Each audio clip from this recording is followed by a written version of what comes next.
they need to be told to step down because they're not going to do the right thing. Right now, they're in the middle of not doing the right thing yet again. The people at the very, very top are the bad guys.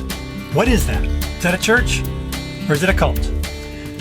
Hey everybody, Steve Kozar here. I want to try to make a video responding and reacting to and really appreciating a lot of what Mike Winger's done in his most recent video, and I think there's some things I can add to it. A few things I differ just a little bit on that maybe will add some clarity, some things for you to think about. So I'm sitting here in the Hit the Bar little studio setup I usually have with Paulette. I just moved the camera in a little closer. And I got Pumbaa here with me. I don't know if he's going to stay here, if he's going to want to walk around. But anyway, let's get started. He just put this up yesterday, and so just to be clear, Mike put this up on the 24th. I recorded what I'm doing here on the 25th, and then after doing a whole bunch of editing on the 26th, my hard drive died, the second one. These are both 4 terabyte hard drives. They're both dead. They both have probably dozens, if not hundreds of hours of work that I may or may not be able to recover. Oh, and hard drive costs have doubled or more. So if you're watching this video, that means I obviously got it up, but it took a little bit longer than normal. It was kind of his, Mike's going to answer your questions, and he spends most of the video answering the question of what's going on with all of these exposure videos that you've been doing. Is there any updates? And so here's where he starts. Well, there's a lot going on. A whole lot is going on, and it's been a while since I've given you guys an update, but I have a big update today. I'm not going to go deep. I'm going to go broad. I'm going to talk about a whole bunch of different people that are involved in what I would call cover-up culture. That's not only bad actors, but those who protect them and cover up for them, and sometimes it's actually a mixed bag. Somebody is both of those things.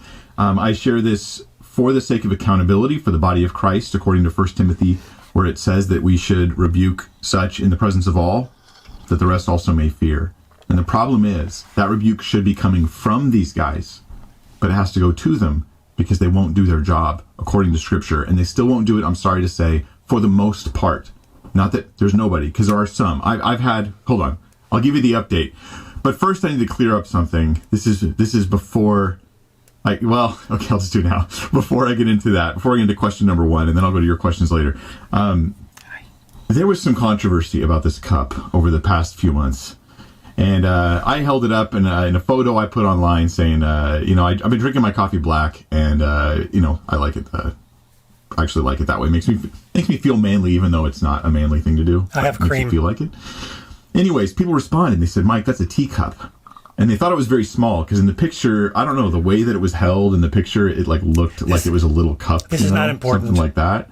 And it's actually bigger than a typical coffee shop cup. But so I made a video explaining how my cup is actually a good sized cup. It holds more than the average cup, and it's a coffee cup. I told my wife about all this afterwards, and she let me know, and I just need to clear the air. She let me know. I actually bought that cup as part of a tea set. Oh, so it is a teacup. That's which made me not feel manly. But I'm telling you something. I don't care. I like my big teacup and drinking out of it. So, whatever. Question number 1. What is going on with cover-up culture in the charismatic church? Are they actually getting better? And the answer is it's a mixed bag. Okay, right off the bat, this is not a problem that Mike is doing or he's causing. It's cover-up culture in the charismatic church. That's a broad brush, sort of a summary statement, and I think it expresses the problem that what is the charismatic church?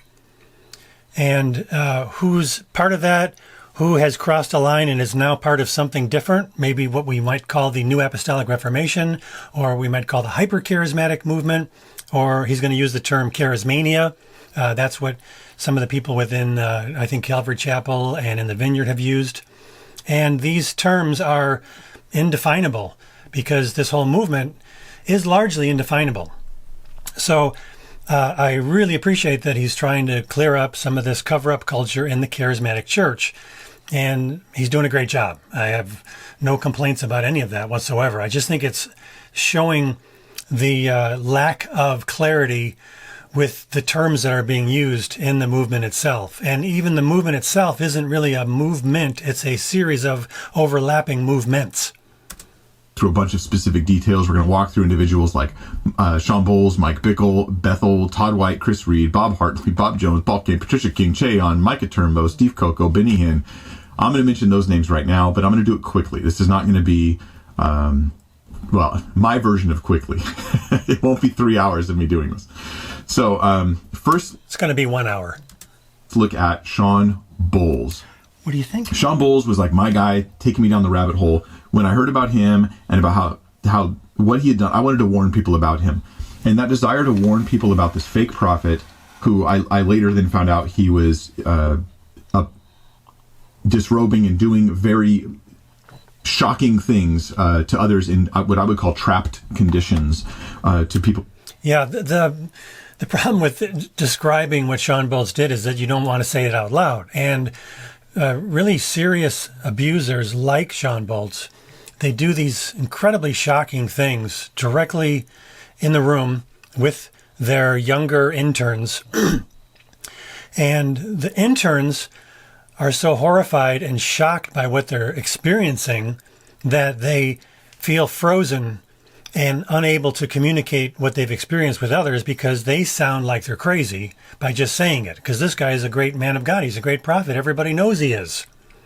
So if you come out and say, he just did this incredibly sinful, devious thing in the room while I was there, you sound like, oh, come on. So people have a really hard time, and they wind up, in many cases, holding the stuff in, which makes them feel guilty as if they were the ones doing the really disturbing stuff, even though they weren't. So this is what a very sick person does. Shawn Boltz is a very sick person, and I was exposing him 10 years ago. Not for those things, but for just being an actual fraud, a complete hoax. And I'm really glad that this has all come to light. And it would have been so much better, obviously, if people would have called him out for being a hoax, but they didn't. So we'll get into that maybe later. Worked for him, who were under his leadership pastorally and, or I should say, spiritual leadership, as well as his being their boss, causing them great suffering and pain and trauma and all this stuff. He did all this stuff. What blew me away was realizing that Bethel knew all about it. And they did, and they knew about it. And the truth is, they knew about it before they admit they knew about it, which is part of the problem here, is that I basically made a video, I think it was close to 6 hours, where I talked not just about Shawn Boltz. This is so important to realize this. That video was not just about Shawn Boltz. Shawn Boltz was the white rabbit. The video was about the wonderland that he led me to, which was cover-up culture inside the charismatic church. And I mentioned name after name after name after name, situation after situation, far, far, far beyond Shawn Boltz. And for the most part, those things have not been addressed and talked about. Right. But Shawn Boltz, here's the update. His website is down. His social media is gone. He is not speaking anywhere visible that I've seen or even heard of. He has taken, however, zero responsibility. He has not had any reconciliation with victims to my knowledge, and I am in contact with multiple of them. He has no confession of wrongdoing that is anywhere near what he's actually done. And he has said publicly, the only thing that I've seen is that he's taking a sabbatical, and then which implies he's coming back later. He's preparing to stage his comeback. He's most likely, now here I'm going to go into conjecture, but I think it's very, very, very, very, very likely true. He is most likely networking privately behind the scenes, trying to see who will still be on his side, who can he spin his story to, who can he make himself look like a victim for this person, and he's still trying to do this because the guy has no other skills that I'm aware of other than grifting. And this is such a good point.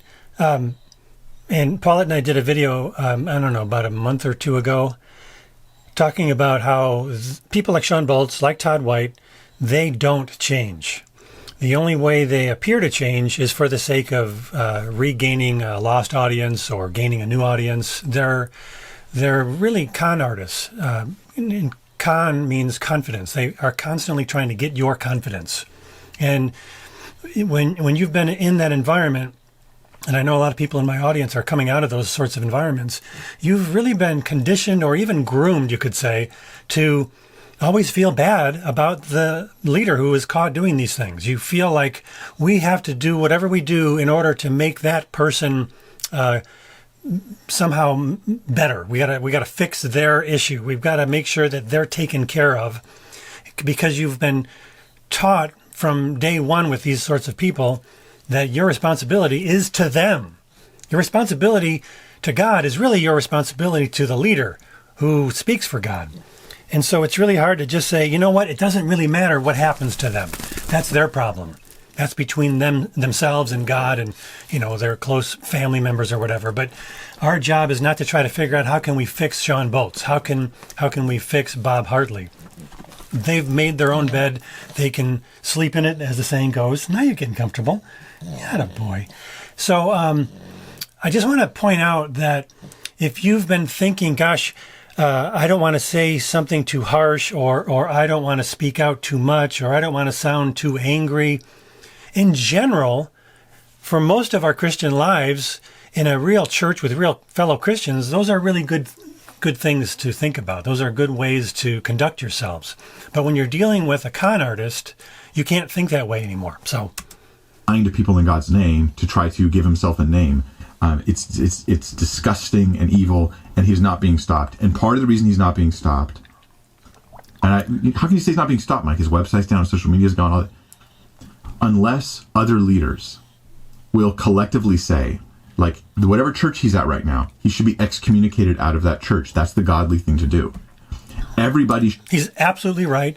And excommunication sounds like something from the medieval period that only the Roman Catholics would do. And it's really unfortunate, because the church has a responsibility to protect the people in the church. And sometimes you need to excommunicate people. You literally need to do that actual thing. It's not just a, something from the old-fashioned medieval days. It's where you say you can no longer be a part of our church because you're in rebellion against God, and we're trying to hold you accountable. And since you won't be held accountable, we're removing you from church. Now, because church is so informal and so casual, anybody can kind of come and go in many churches nowadays, membership doesn't really mean anything. So that's a fundamental problem. That it's not Mike's fault. He's not doing anything wrong here at all. He's exactly right. But as long as we have casual churches where membership is essentially kind of meaningless, there's no way to hold people accountable. And this has been going on for a long time. I'm talking about hundreds of years in the evangelical Protestant church. It's gotten much worse in the last 50 or 100 years, because churches become even more casual, and anybody can now claim to be a pastor. Anybody can say, I think I want to start a church. And so there's no denominational structure, and there's no way to hold people accountable. There's no way to excommunicate people. You just say, you can't come to our church anymore. And they go, that's fine. I'll start another one. I've been doing this my whole life. These people are constantly figuring out how to con their way into the next situation. That's all they've ever known. That's all they ever have done. And they will continue doing these things. The only thing that we can do, and I'm talking about we, meaning you and me and people like Mike and anybody else who really cares about the sheep, is to say to our fellow sheep, please stop listening to people like this. They're wolves. They're not a little misguided. They're not just a little different than us. They're not people who need us to kind of work with them to kind of get them back on track. No, we need to completely mark and avoid them. And that's what Mike is largely doing here. And I will take exception just a little bit to what he says about Bethel in a moment here. Be loud about this guy. But instead, what's happening is people are reacting to what is already public, what me and others have made public, we forced into light, and they're responding to it. They're not shining the light forward more. And that is a problem. Let's look at Mike Bickle. Mike Bickle, and I rejoice that his stuff is down. That's the proper good thing. But the thing is, if he could put it up today and make it work, I'm sure he would. Because there's been zero repentance, zero evidence. Okay, hang on a second. We'll see if my internet's working. I'm using my old laptop on the other side of the basement, and I've been having internet problems. But I'm not sure what he means when he says that Mike Bickle's stuff is down. Last time I checked, and again, I'm not sure if my internet's working. I'm going to go to MikeBickle.com. Oh, MikeBickle.org. There it is. It's not MikeBickle.com. It's MikeBickle.org. His site is still up and running. Welcome to the teaching library of Mike Bickle. College-age women are especially encouraged to take interest. Sorry. That was his target audience, by the way. That's why I'm saying that. He's still got a bunch of his videos up here. He basically had, I think if I remember right, he'd been taking his material that was on the IHOP, the International House of Prayer, Kansas City YouTube channel, and he was also putting those same videos up on his own channel like a lot of these guys do. And it appears that nothing has changed. So maybe what Mike meant was that the IHOP YouTube channel is taken down. Yeah, here's the Sam Storms interview. It's still up. Love you, Sammy. So Mike Bickle is making a comeback, and that's it's not surprising. It's a terrible thing, but that's what I'm telling you. That's what these kind of people do. They started this from the very beginning. This pattern of being con artists or frauds or delusional would maybe be a more Christian term. Okay, let me go back to here we go. Fruit of a humble heart. Hold on, I need a drink from my teacup.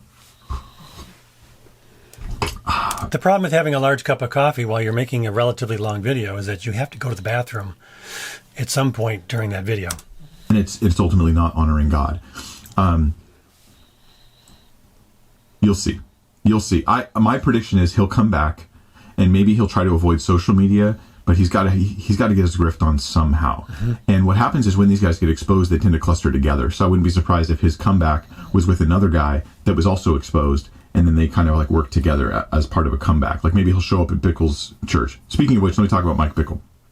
Mike Bickle is trying to stage a comeback. Mike Bickle. By the way, the comeback, there was a really, really good interview on Julie Royce's YouTube channel where she had two of the former IHOppers who have spoken out against all these bad things. Hang on a second.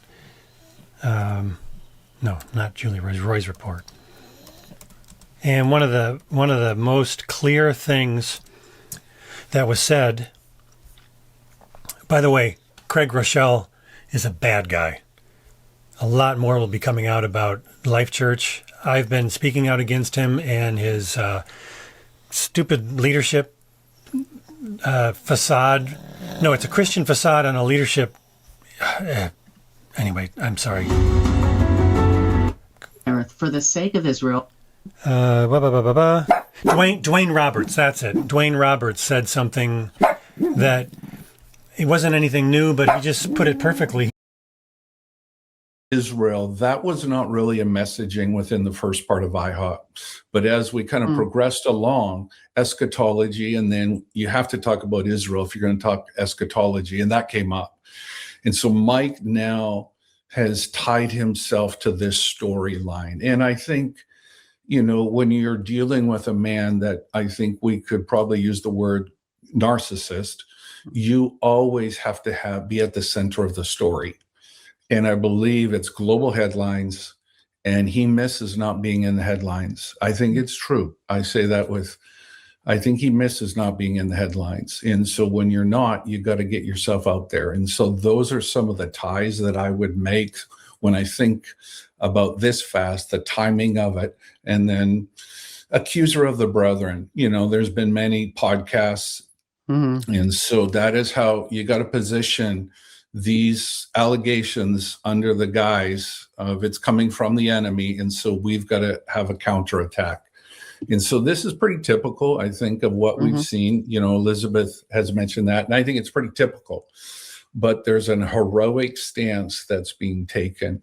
And when you see this for others in your own ministries or your own churches, pay attention when the storyline is about an individual.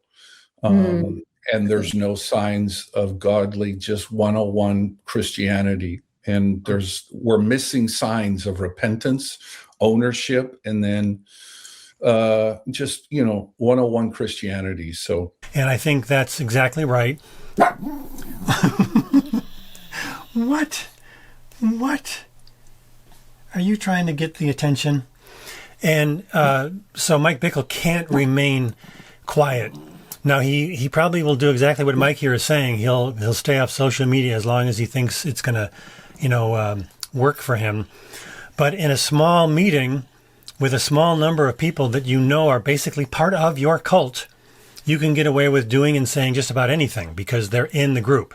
And these cult-type leaders, they don't want everybody to be part of their group. They will gladly weed people out.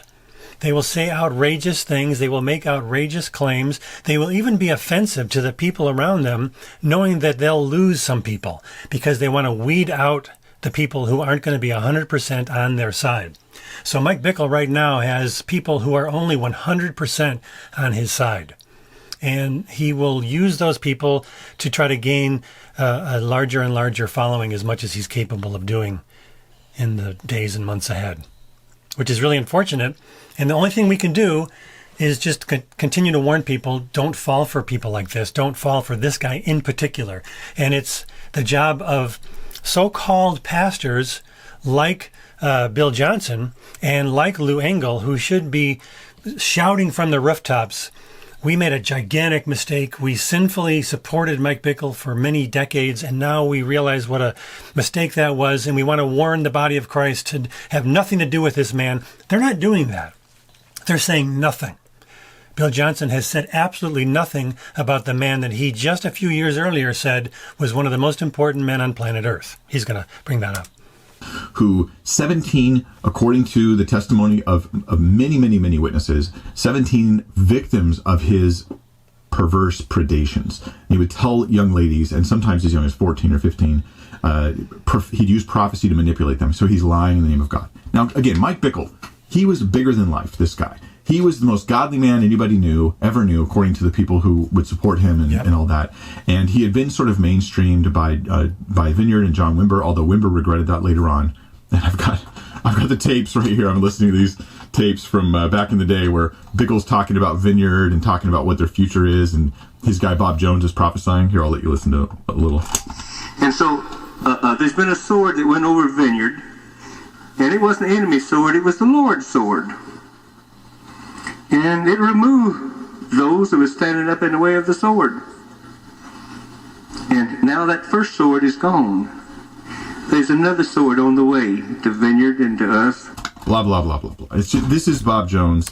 Mike texted me the other day, and he said he's got all these tapes. Now, I have some old tapes as well, but I don't have a full collection. I maybe have a dozen or so. And he said he's getting them all digitized, and he'll share them with me, which I appreciate, but listening to Mike Bickle and Bob Jones is like absolute torture.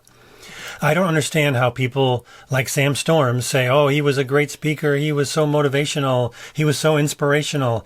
I'm like, no, he was irritating. He was like fingernails on a chalkboard to me. Everything he said, especially when he was younger and he was really loud. He got a little bit quieter as he got older, but he was just incredibly irritating to listen to. Anyway.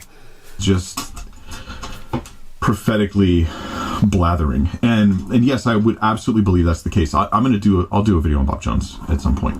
I've got things to share with you guys on that.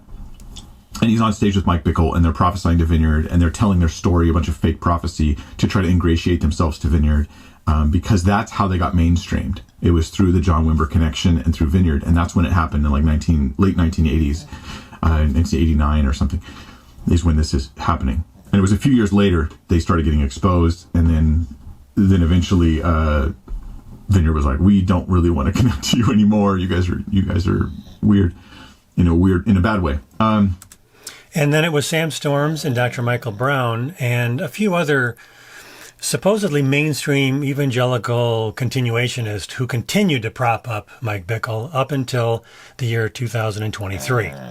So, yeah, the Vineyard did the right thing by trying to distance themselves from Mike Bickle after initially propping him up to a very large extent. John Wimber actually took him to various places around the world. He was like his little pet. You got to see this guy. He's amazing. And then eventually went, oh, that was a mistake. So anyway. But Mike Bickle, start the whole IHOP movement, International House of Prayer, not the pancakes, the superior pancake shop. But no, I mean, superior to Bickle. They don't make superior. They're decent pancakes. I like some. By the way, IHOP actually used that acronym, IHOP, and they were sued by the International House of Prayer. I meant to say that the International House of Pancakes sued the International House of Prayer. I got that backwards. Because they were like, that's the name of our company, this large restaurant chain. So they changed it to IHOPKC. To try to avoid the difficulty. But it's amazing that they didn't just say right off the bat, oh, gosh, I can't believe we did that. They actually had to go to court. I don't remember all the details, but they were forced into changing their name because they didn't want to do it voluntarily, which is really bizarre. Okay, since I didn't have all the details, here's what it says from Wikipedia. On September 14th, 2010, the International House of Pancakes announced that it was suing the International House of Prayer for trademark dilution and infringement. The lawsuit was dropped on December 21st, 2010, with the dispute resolved out of court. And the International House of Prayer began abbreviating itself as IHOPKC. So they never got as far as taking them to court. They settled out of court. But Bickle has this movement, whole movement of people. The 24-hour prayer rooms, they're all over the place. There are locations all over in other churches who aren't officially part of them, but they're connected, By the way, there's a couple that came to our church a year or two ago. They sat in the back row and they spotted Paulette and I right away, and they told us their story about being in one of these prayer movements here in Wisconsin. And it wasn't directly connected to IHOP in any official way whatsoever, but it was absolutely a cult. And I spent a lot of time talking to this gentleman. At some point, maybe he'll want to come on to the show here and be interviewed and tell his story. And the thing I want to make clear is nobody knows how many of these little mini cults who are imitating many of the same doctrines and many of the same practices as Mike Bickle are out there. Nobody knows. There's no official way to keep track of any of this stuff. There's no way to know for sure how many people are doing little Bill Johnson duplicate churches because they don't have to do it officially. So this is why we have to call these people out as publicly as possible and warn our fellow Christians as much as possible and as lovingly as possible that these men are wolves. They're not a little bit off. Again, they're wolves. And Bickle's the center of it all. He is, whether they admit it or not, he's absolutely the center of it all. Yep. And there he is doing his thing while he's prophesying to women. He's getting them in bedrooms. He's doing inappropriate stuff. He's giving them liquid courage, young ladies. He's hiding and lying. And he has 17 confirmed victims according to the investigative report that went forward, which caused Bickle to be removed. And then it exposed other actors in IHOP, some who were just covering for Bickle and oppressing people. And it was all worse than you thought it was at first, basically. Yeah, the thing that hasn't been brought up, even by me probably enough, is that in the Firefly report about IHOP, there were a lot of other people who were mentioned as doing bad things and covering up bad things. A lot of other people. So the idea that they were all just tricked and nobody had a clue what was going on with Mike Bickle is really not explaining it as it really was. There was a lot of bad things going on by a number of people. Maybe not quite as bad as what Mike Bickle was doing, but in a similar category of badness, if there's such a thing. Bickle's doing his comeback now. His sister came out, this big prophetic proclamation that God is calling him to come back. It doesn't matter if the accusations are true. She says this in the name of God as prophecy. Yep. This is one of the things that really has to be pointed out over and over and over again. Cults begin by people claiming to have a special position given to them by God himself. They hear from God, they talk to God, they get messages from God, they visit with God, they go to heaven, they come back, something like that. This is how you start a cult in many cases. Most cases, actually. Joseph Smith, who started the cult of the Mormon Church. This is somebody who claims to have heard from God. He got these new documents, which he claimed were written from God himself. It's insane. You couldn't make this stuff up and sound any worse. But when somebody claims to have heard from God and they're starting some new thing and you're asked to be a part of it, it's indicative of the charismatic movement to become more involved more readily than the non-charismatic movement. If you're already believing in this new version of prophecy, this new version of how it is we hear from God, there's a much better chance you're going to join that sort of a false movement, that sort of a cult. So I'm not saying that all charismatics are guilty of this, not at all. In fact, Mike here is a really good example of somebody who still claims to be charismatic, but is speaking out firmly against these things. Blaise Foray, the guys at Remnant Radio, they're doing similar things. So I'm not claiming that all charismatics are just willy-nilly jumping into whatever cult comes along. But the foundational idea that there is still prophecy going on today lends itself to the possibility of finding one of these guys attractive. That's all I'm saying. Or if the accusations are true, I don't even want to listen to them. I'm not even going to think about them. And he's doing his comeback, right? I already knew he started a weekly church meeting. Mike Bickle. Yeah, it's been going on for a little while now, guys. But just now, just like this last month, they issued a week-long prayer call to prayer and fasting. We're going to fast for 7 days and pray for 7 days. And all of our prayers, and they want this worldwide, will be focused on Mike Bickle because he needs to be restored. He needs to have his comeback. Yet he has not repented. He has not confessed. He has only spun and continued to lie in God's name, as far as I can tell.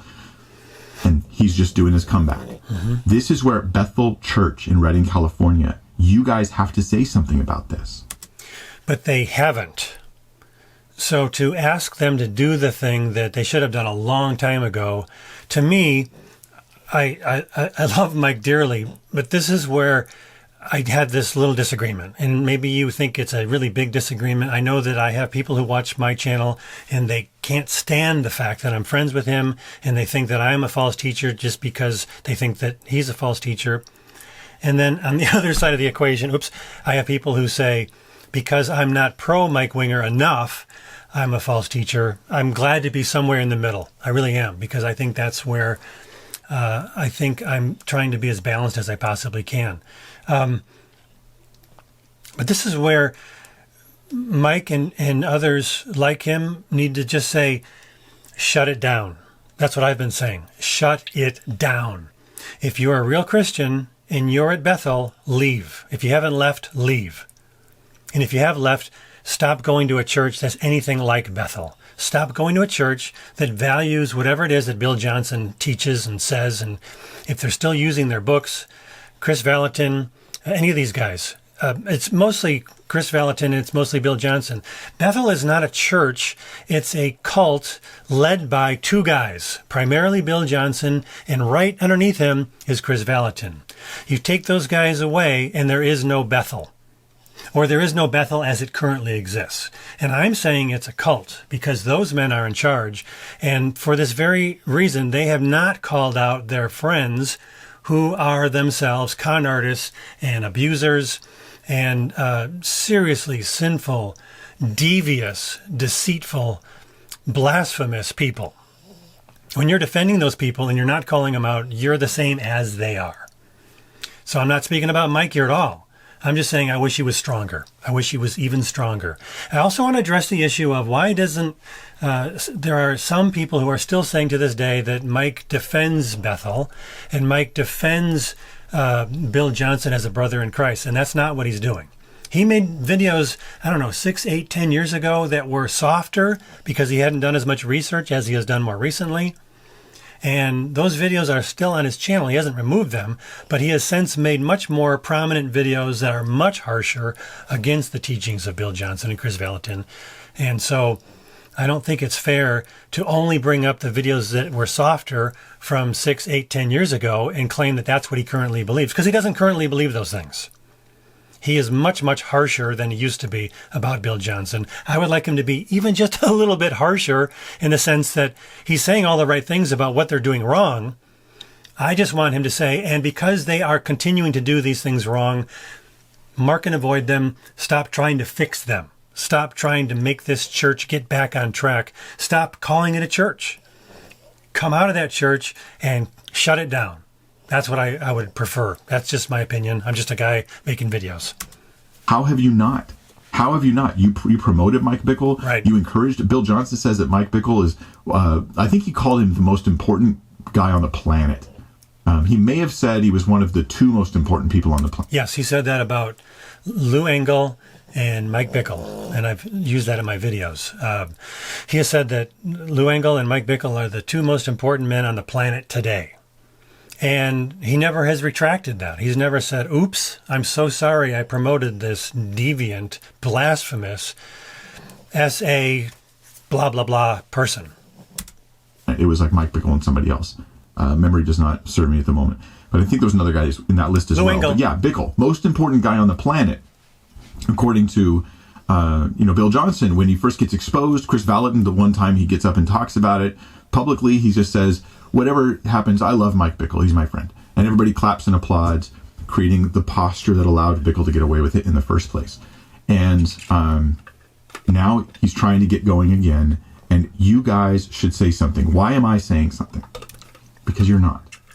I would much rather you guys say something, but they're not. And by say something, I mean they should put out, with whatever respect they have left in people's lives, a call that says this man is disqualified. He's rebelling against Christ and God. He's abusing people in God's name. Him and his sister are delusional and dangerous.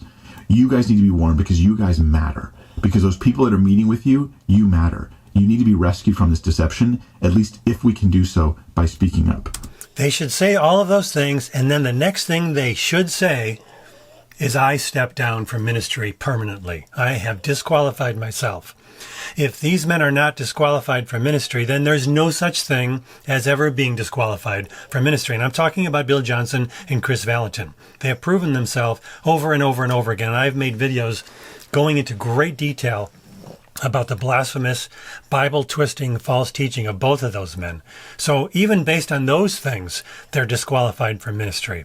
But now, because of these other things having been exposed, they're even more disqualified from ministry. So anyway. That's what's going on with Mike Bickle right now. Supposedly, in their like cult-ish environment, I wouldn't just call it a cult, but there's cultish elements.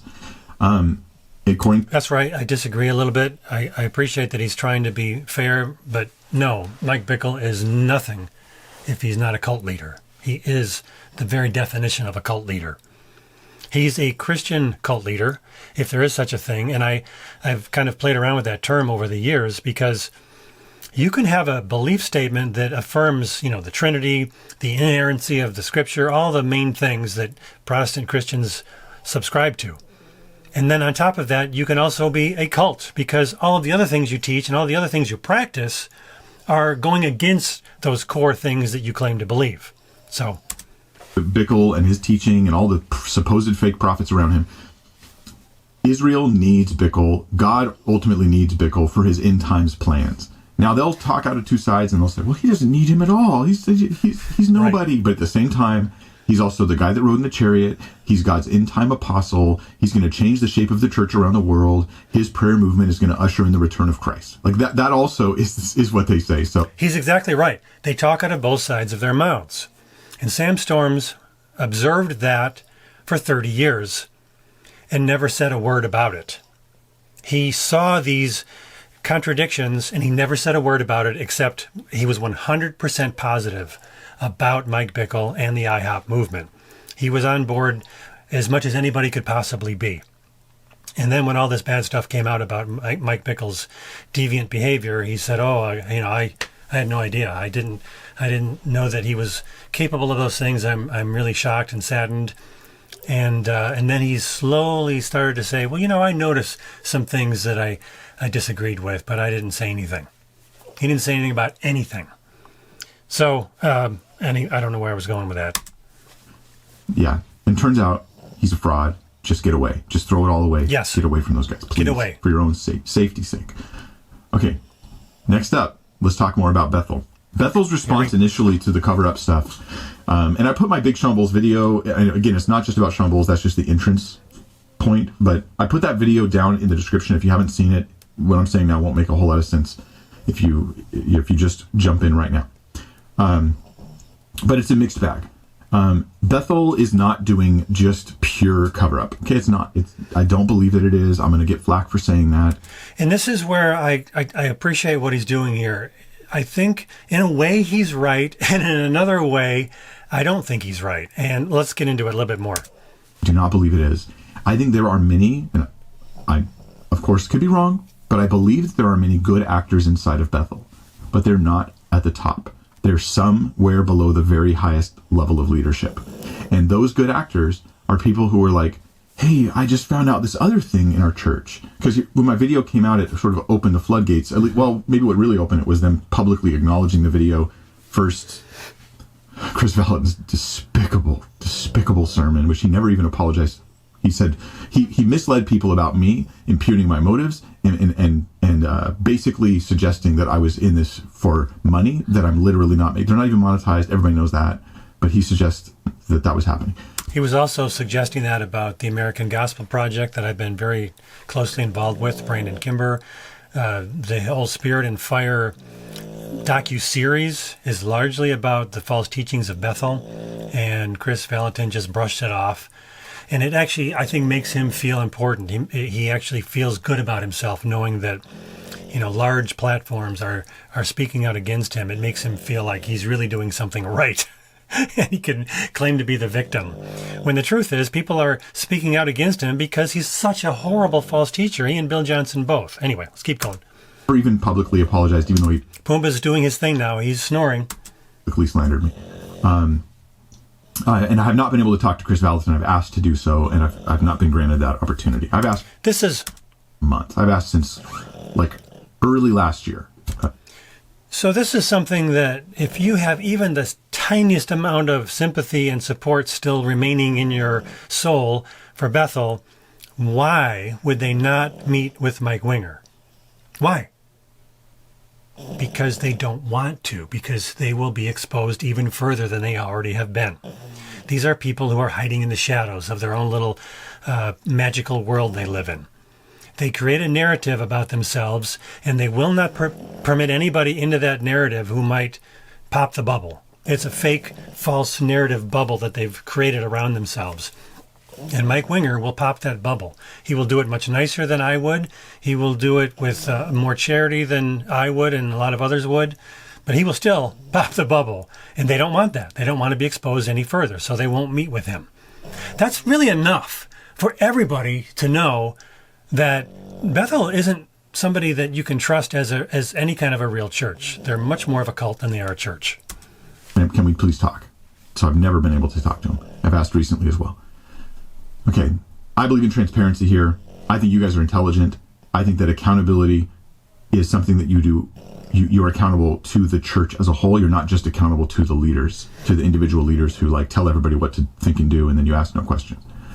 Although leaders have power and have authority, but I don't think it's just all the power, all the authority, and that's it.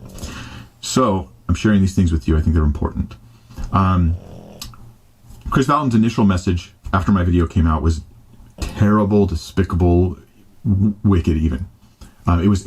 I did a couple of videos. I made a short one, and then Paulette and I did a Hit the Bar. I referred to him as King Darvo. It was reprehensible.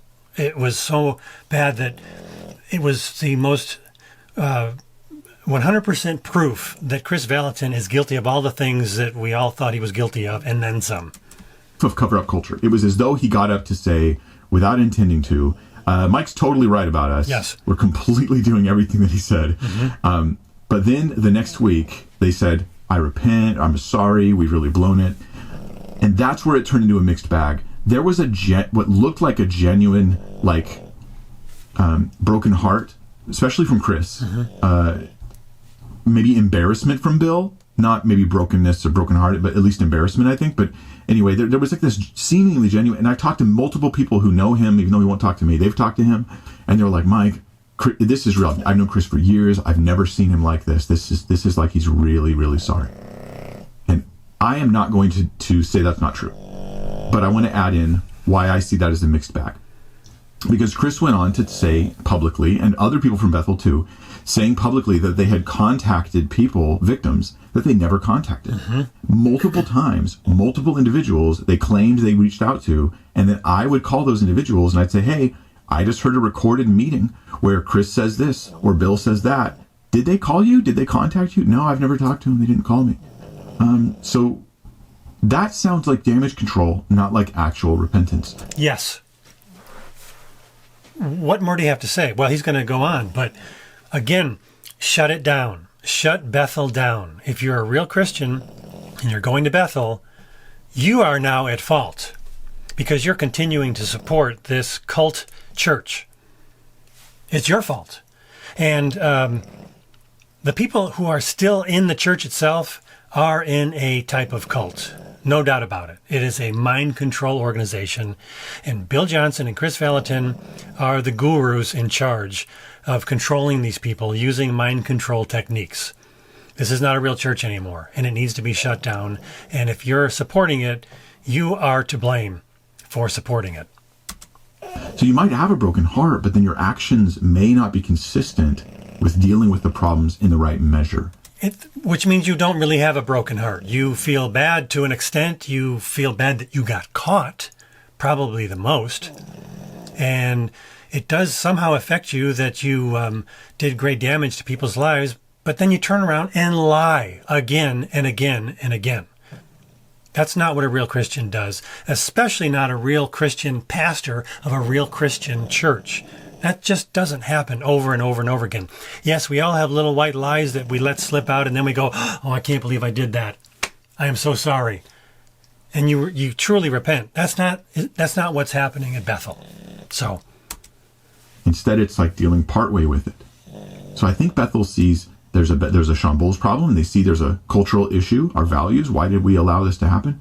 But I don't think they see the whole picture. No, I think they do see the whole picture. They're just refusing to publicly state that they see the whole picture. They know what they're guilty of. They do. They know about Bob Hartley. They know about Shawn Foyt. And they're saying nothing.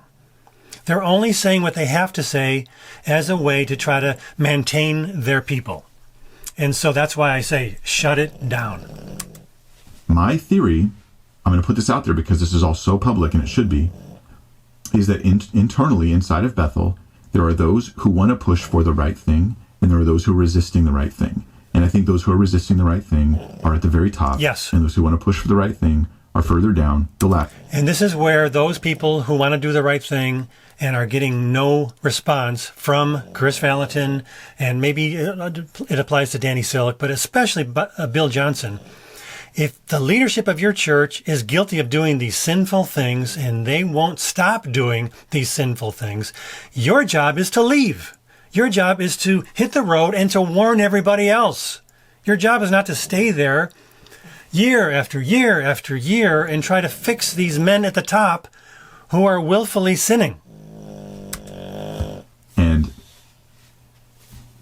it's an impossible task. Because let me tell you this. That's why you need to leave. Bill Johnson wanted to help expose the frauds, the bad guys, the absolute bad guys that are taking advantage of people, that are blaspheming God's name, and that are shaming the church around the world, he could do it in 10 minutes. He could pull up his cell phone and say, I should let you guys know, we really we shouldn't be supporting the ministry of this person, this person, this person, this person. Danny Silk, he knows all about it. He could just say, this person, this person, this person. Chris Valentin, they know about it. These guys know about it. Even the leaders who are pushing for the right thing for Bethel, they could just, on their own, just go public with what they know about Shawn Foyt, for instance, which Bethel has still, to my knowledge, just been completely silent about. They have been completely silent. And in case you don't know, it's not that it's just some people on the internet making claims about Shawn Foyt. It's insiders, people who worked with him closely, who are calling him out as being guilty of all sorts of abuses. Bethel has said nothing because they haven't been forced to yet. What kind of church does that? They will do a lot of bad things and promote a lot of bad people, and they won't admit to it even until they're forced to somehow. That's not a church. That's a cult, or some sort of a cult. You know, the language of a cult is actually a fluctuating thing. There's like a line of how bad of a cult is it. It's somewhere in the line, okay? It's not maybe at the most extreme end where they believe in, that they're aliens or they reject all Christian doctrine completely, but they're still somewhere on the continuum of being a type of cult. And this is what Mike's doing here, is just pointing out all the things they're doing that are sinful, and they're willfully sinful, and they're not stopping these things. They're just pretending like it's not happening. That's what cults do. They know about Shawn Foyt. They know about these guys. And they're letting them continue to defraud the people of God, the same people who look to them and trust them. Yep. The same people that call them a leader and will look up to them and say, that's my apostle, that's my prophet. And they're not warning them about the people that are vultures to them. And that is unconscionable. So it is a mixed bag. They also, in their public statement, their timeline was wrong. I have confirmed this through multiple witnesses that when they say we didn't know about Shawn Boltz till 2019, that is not remotely true. Not remotely true. They knew far before that, and Bill had been warned before even that. According to witnesses I've spoken to, in 2016, Bill had received warnings. I wouldn't be surprised if it didn't come earlier. And Bob... both Chris Roseborough and myself were writing and making videos about Shawn Boltz being a complete fraud in 2016, 10 years ago. So, in fact, the first videos that I made about him, I don't remember who, but somebody sent me much of the information that I used in those videos. I didn't find it myself. Somebody knew the name of Dennis, I forgot his last name. It's like a Polish last name, Eastern European last name. And I looked up some of the stuff, but a lot of it was already sent to me by somebody who, that was a long time ago. I don't remember who it was. So other people knew about it. So this idea that nobody knew anything, it's demonstrably not true because it was out there on the internet. I have tens of thousands of views on those videos and those blog posts from 10 years ago. Not all of them from 8, 6, 10 years ago. So it's been going on for a decade. Hartley, I'll come back to Bob Hartley, but Bethel also dropped the ball on him and still hasn't dealt with it. In more sort of recent times, a video has been released, or audio has been released, where there was an internal discussion where Bill Johnson is talking to a group of people in the church, and they're asking questions. And he says, he's asked a question about, what would you say to those who feel as though their lives were damaged, they were hurt because of the misuse of prophecy? And Bill Johnson's response was, it was worth it. I want you to let that sink in. You may have already seen this. It kind of went viral. It was released through Julie Royce, through her on YouTube channel, her YouTube channel. I'm the one that gave it to Julie Royce because I received it from somebody who wants to remain anonymous. I sent it to her because that's kind of their thing. They're like, hey, can you release this? Now, I don't approve of everything Julie does. I know comments will be filled with people who disagree with her on different things. And I'm able to agree with someone on one thing and disagree on another. And so I move forward like that. But me too. Julie Royce is doing a lot of good things to warn people about some really, really terrible things happening in many different churches. I know the same person that he's referring to. I knew about this audio, and I'm glad it went on her channel, and she could, get it out to a large audience. Other people have shared that audio as well. One of the things I want you to understand about that audio was that it was cleaned up to try to get the words more clear. And in the process of doing that, the software that was used removed the sound of the other people in the room, the audience. And what you don't hear in that video is the audience basically cheering for Bill Johnson or approving of him audibly. In order to make his voice more clear, the software that was used had to cut that part out. So the people inside that meeting were basically just oohing and ahhing over Bill Johnson, and they just love him as a cult leader does. That's the way you treat people when you're in a cult, and the cult leader is just, he can do no wrong. But he was doing all sorts of wrong things. All you got to do in those environments as a cult leader is to sort of apologize. You don't have to apologize completely. You don't have to admit to everything. You just have to sound like you're admitting to stuff. You don't have to actually do the real work of repentance in those cult-like environments. But that was released because I had the entire audio, and I was like, what would be the right way to do this? Well, she's like the journalist, and she releases these long audios of people. That's kind of what they do. Anyway, it seemed like the right fit. I knew people would take it from there. But that part had to be heard. In this private meeting, Bill says something that reveals that what they said on stage that Sunday when they repented, it was either not true or it was not enough. Okay, those are the only options available to us. It was either... This is where I want to make a point that might be helpful. Let me go a little bit further, because I think he's going to mention about Bill Johnson and revival.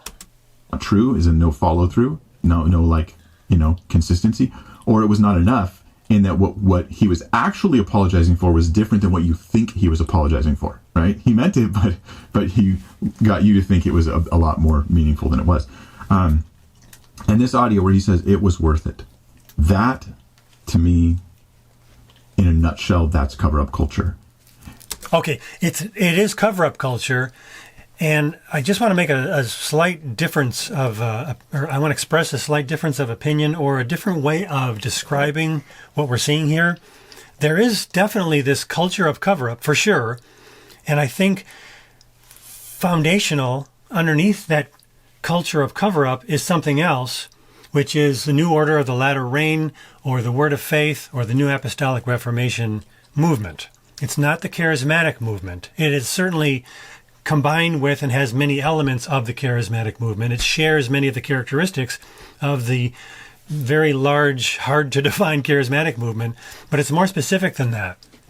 And Bill Johnson is taking on a lot of the same doctrinal errors of John G. Lake and E.W. Kenyon and people, especially like Kenneth Hagin. And I'm going to prove this in a different video. I've got a whole bunch of things underlined in various books. I want to make that really, really clear. But he believes that revival is actually not revival as the evangelical church has traditionally understood it. He believes that revival is this thing that mostly is related to the Toronto Airport Blessing Revival Movement, whatever you want to call it. That's where everything starts for Bill Johnson and for Heidi Baker and a number of other people. But if you listen to people like Lou Engle, you'll especially hear references to Franklin Hall and the atomic power of prayer. And you'll see references to teachings that go back to the 1940s and 50s. And many of those teachings actually are just a retread of the teachings of John G. Lake from a couple decades earlier. And these are false teachings.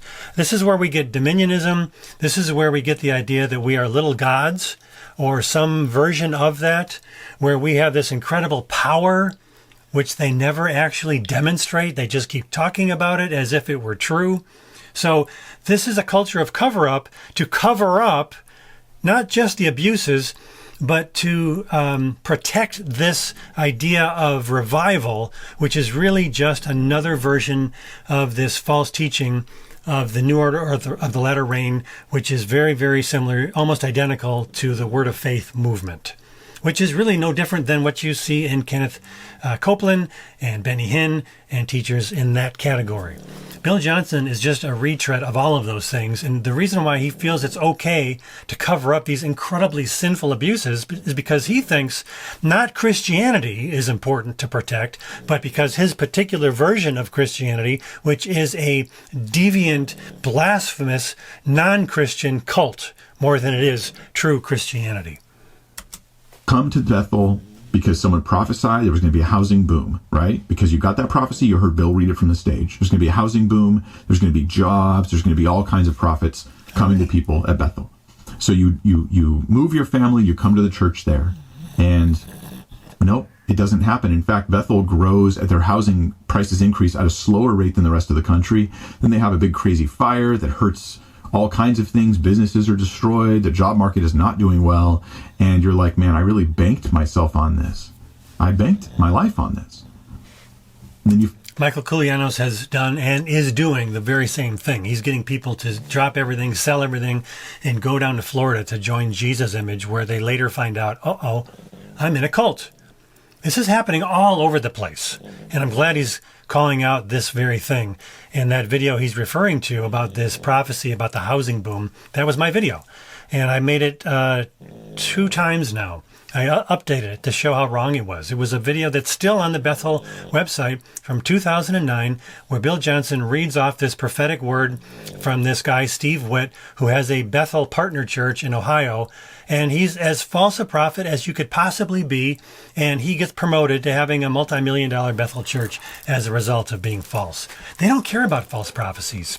They care about their movement. And it's more of a cult than it is a true Christian church. This prophecy failed miserably, and your leaders will never be accountable for it. They'll never even publicly talk about it. It will never be addressed. I talked about this prophecy in my video. They've never mentioned it publicly to their own people, to my knowledge. And then you hear someone say, hey, Bill, we heard this, what about me, who was manipulated effectively by a prophecy? I see God using everything in my life, but I came here because of a prophecy that wasn't real. And he looks at you and he goes, it was worth it.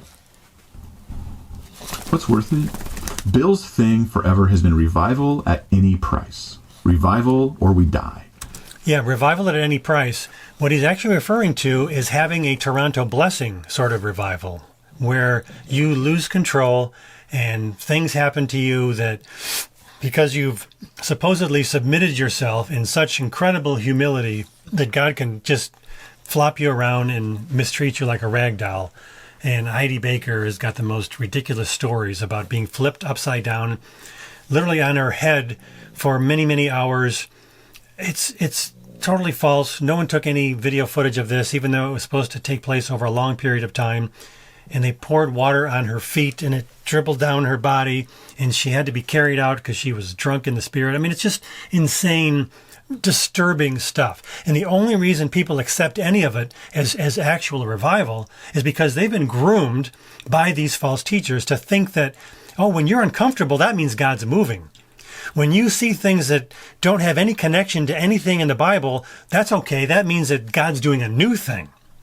So they've unhitched whoever the real Christians are. They've unhitched them from following the Bible by creating these false doctrines of how when you get uncomfortable and when you see really weird, sick things, that's okay. That's God. That's the Holy Spirit. No, that's blasphemy. That's actual blasphemy. To attribute things to the Holy Spirit that aren't the Holy Spirit is blasphemy. That's what Bill Johnson has been doing the whole time.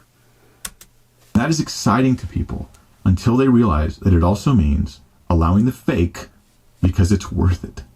And that has been standard operating procedure in Bethel from day one, I believe. And he got that from the Toronto blessing. And Mike Bickle was teaching that very thing. He was saying, we'll allow a whole bunch of fake because we want to get a little bit of the true.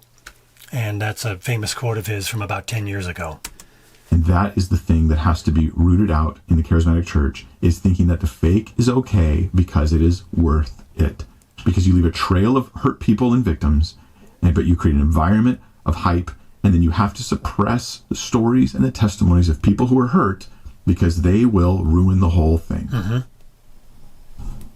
Personally, I believe that if Bethel had knowledge that the gold dust that blew them up all over the internet years ago, that put them on the map, the glory cloud, if that was fake and they knew it, that Bill would think it was worth it. Yeah.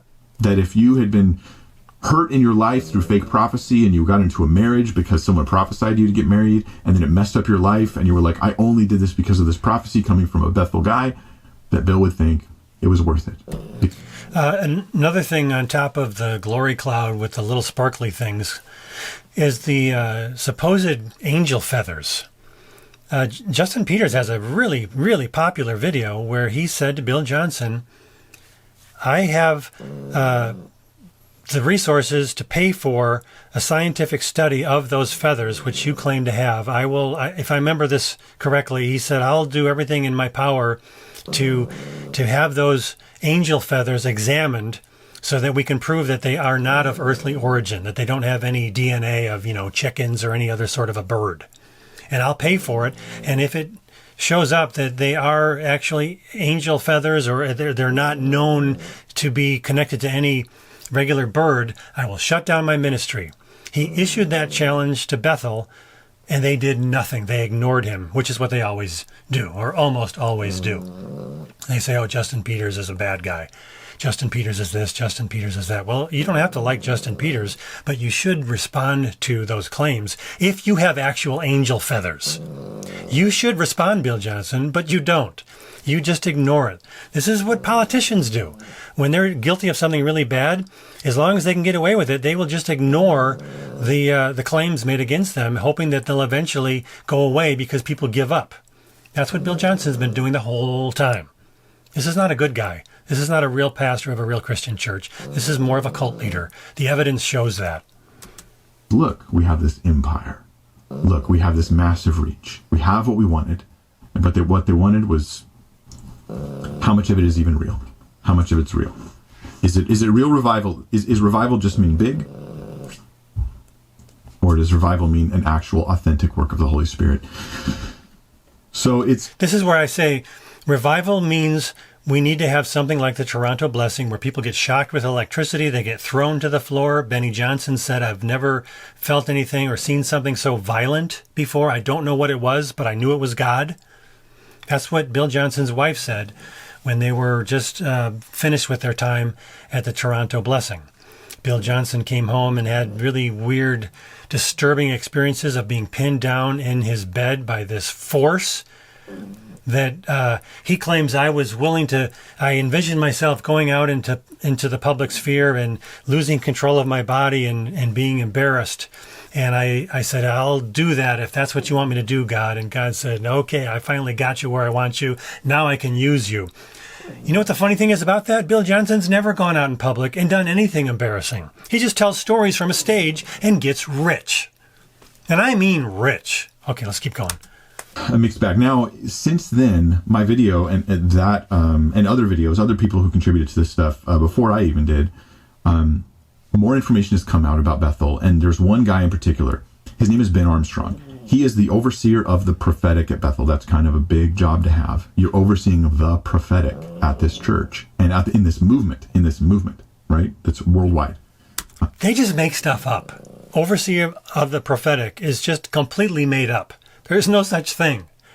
You just make stuff up. Bethel makes stuff up all day long. And if it doesn't work, they change it. And no charismatic pastor, I think, has more impact in charismatic churches in the world than Bill Johnson. And no group has more impact in the way that charismatics handle things prophetically than Bethel. This is a really big statement from Mike, and I think he's probably right. And I think it's very revealing.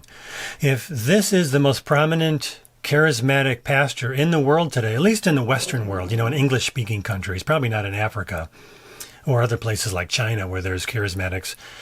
If what he's saying is true, this is a really bad thing to be admitting about the charismatic movement. And I'm not saying that as a dig against Mike at all. I'm glad he's doing what he's doing. And if you're going to be charismatic, you should be following the Bible. You should not be following Bill Johnson, because Bill Johnson doesn't follow the Bible. It's as clear as that. And I appreciate charismatics who take that stance. But wow, the charismatic church in general is in a terrible place, a terrible, dreadful place. If Bill Johnson is the best you've got or the biggest and most popular thing you've got. And I think he's right. So let that be a sobering thing for you charismatics to really deeply consider. Guy oversees it. His name is Ben Armstrong. So a victim comes forward. Her name's Sarah. She comes forward and she says, look, when I was at Bethel and I was a teenager, I think she was in her teens. I don't remember her exact age right now. She was groomed by this guy, Ben Armstrong. She gave specific examples of grooming behaviors that are textbook grooming combined with prophetic grooming, like God's showing me that we need to do this. He pushes intimacy on her. He grooms her, got her drinking. There's a moment where she says, I remember saying no. And then it's publicly reported as an affair. And he is restored. And he's put back into ministry. Others corroborate her story.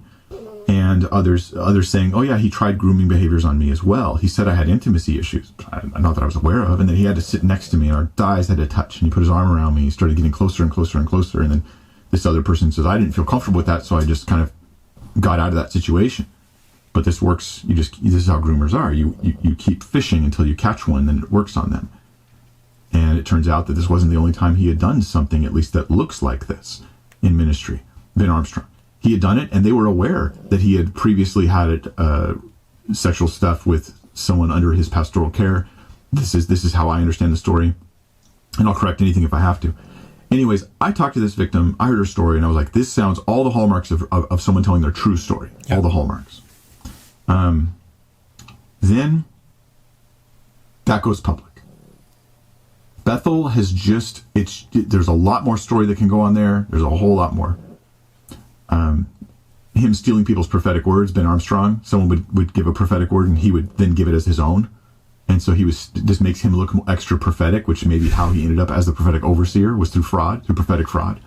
Nobody's really talking much about that, but that's a huge, huge issue. Because in a normal church, that would not be the leader of the church. In a normal church, that would be the guy who gets removed from leadership and eventually gets removed from the church. But do you see the pattern here, folks? All the leaders are the bad guys. The people at the very, very top are the bad guys. What is that? Is that a church or is it a cult? I'll let you decide. when you have an environment where the fake is allowed in order to get to the real, you always end up with fakers at the very tippy top because nobody can compete with the guy who will just fake it. Right? The authentic ministry, the authentic spiritual gift guy can never compete with a guy who can just make stuff up. I just healed a man. Oh, I healed 12 people last week. How do I can't compete with that. Whatever I've done, you could just say you did more. You can't compete with these guys. Oh, I got a word from the Lord for you. Oh, well, I got one too. Because I can just make stuff up. Well, anyways, Ben Armstrong, it's been announced that an independent investigation is being launched into him and into the situation. And at first that was kind of hopeful, but now it's not hopeful to me because Jen Johnson did an interview, and I linked down below where you can see some of this clip. She does an interview. Jen Johnson, for those who don't know, this is inside baseball a bit. Maybe skip this video if you're not part of it. If this doesn't affect you in your life in some specific way, maybe just skip this video. It's not really relevant to you. I think that the majority of people in Mike's audience need to hear all of this. I think that I appreciate he doesn't want to wear people out because it sounds like he's just going on and on about stuff. But Jen Johnson is extremely important. Her and her husband, Brian, are the leaders of Bethel Music. Brian is a multimillionaire. They're sitting on a cash cow that's hard for normal people to fathom. The amount of power and wealth that they've obtained by being in charge of Bethel Music is really hard for most people to understand. If you could get hundreds of thousands of dollars of cash flowing into your bank account on a monthly basis, if you could get tens of thousands of dollars every month, what would that do to you? Do you think that would make you a more honest person, a more humble person? Or would that basically destroy you if you had any good intentions to begin with? Yeah, it would destroy most people. Most people. It's not a hard and fast rule, but yeah, let's keep going.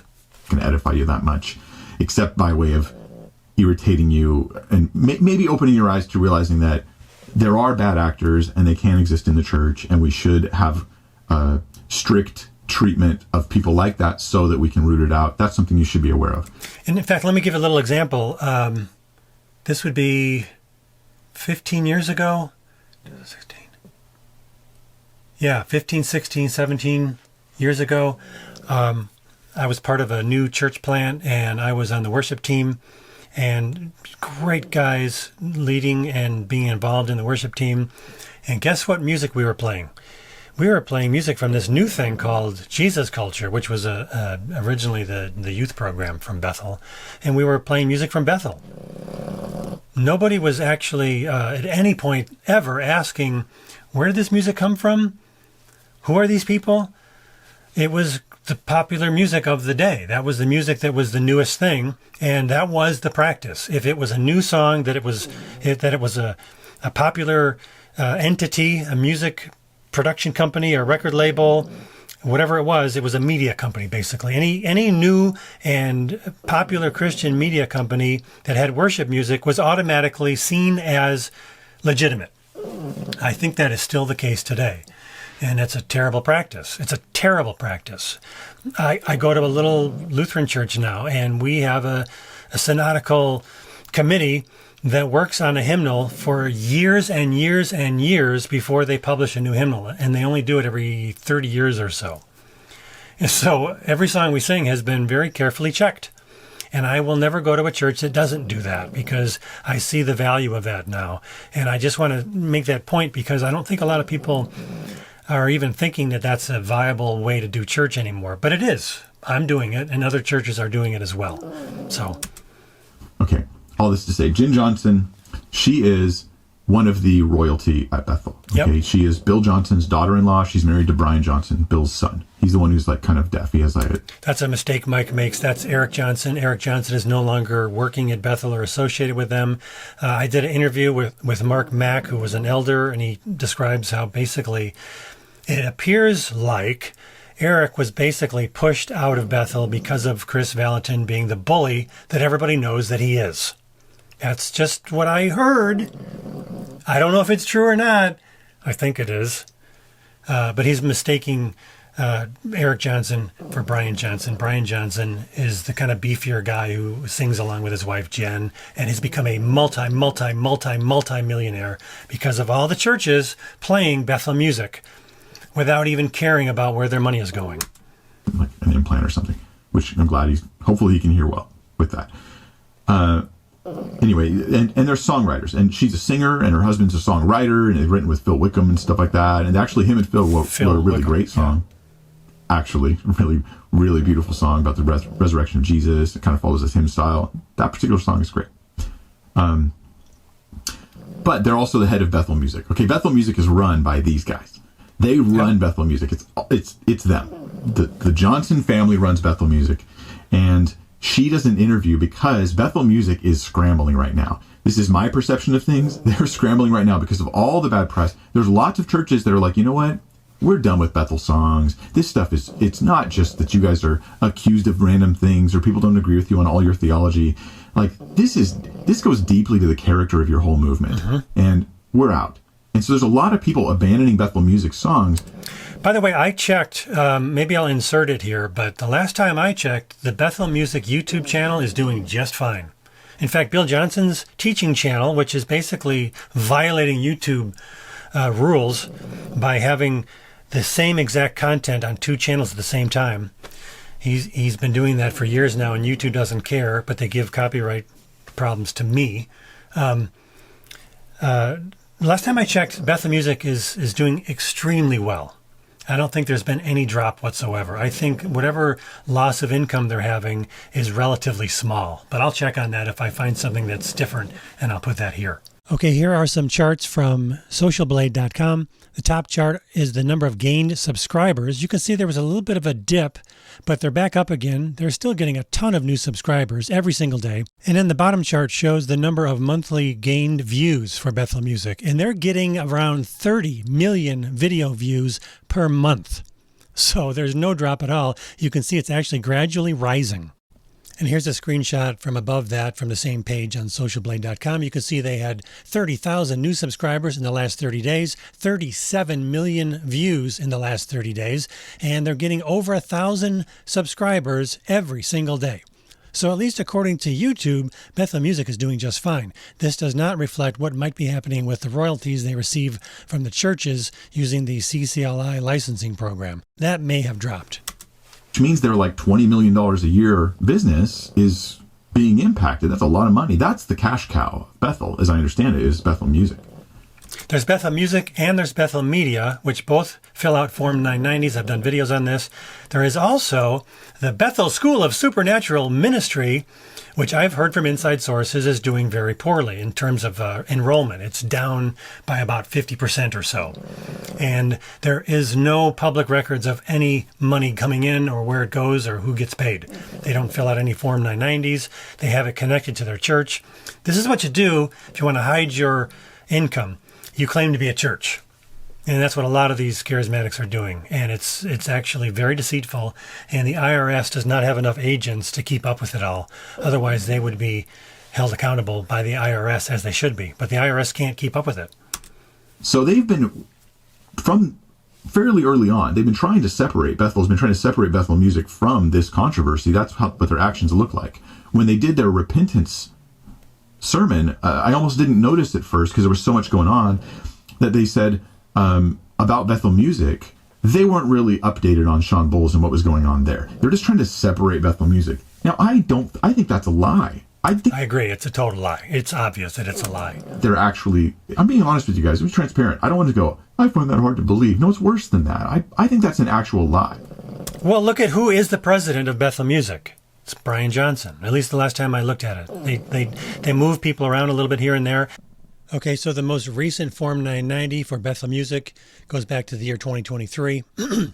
But you can see that Jennifer Johnson is the president. Brian Johnson is a board member. Bill Johnson also, the man who does nothing. He doesn't write songs. He doesn't play an instrument. He doesn't sing. He's getting $100,000 plus a year. But these two guys, Brian and Jennifer are getting $165,000. You think, oh, that's not very much. That's because he's hiding it. This is what he's actually making. Those last three, Brian Johnson Ministries, Deer Creek Legacy Trust, Divine Leadership, that's all Brian Johnson.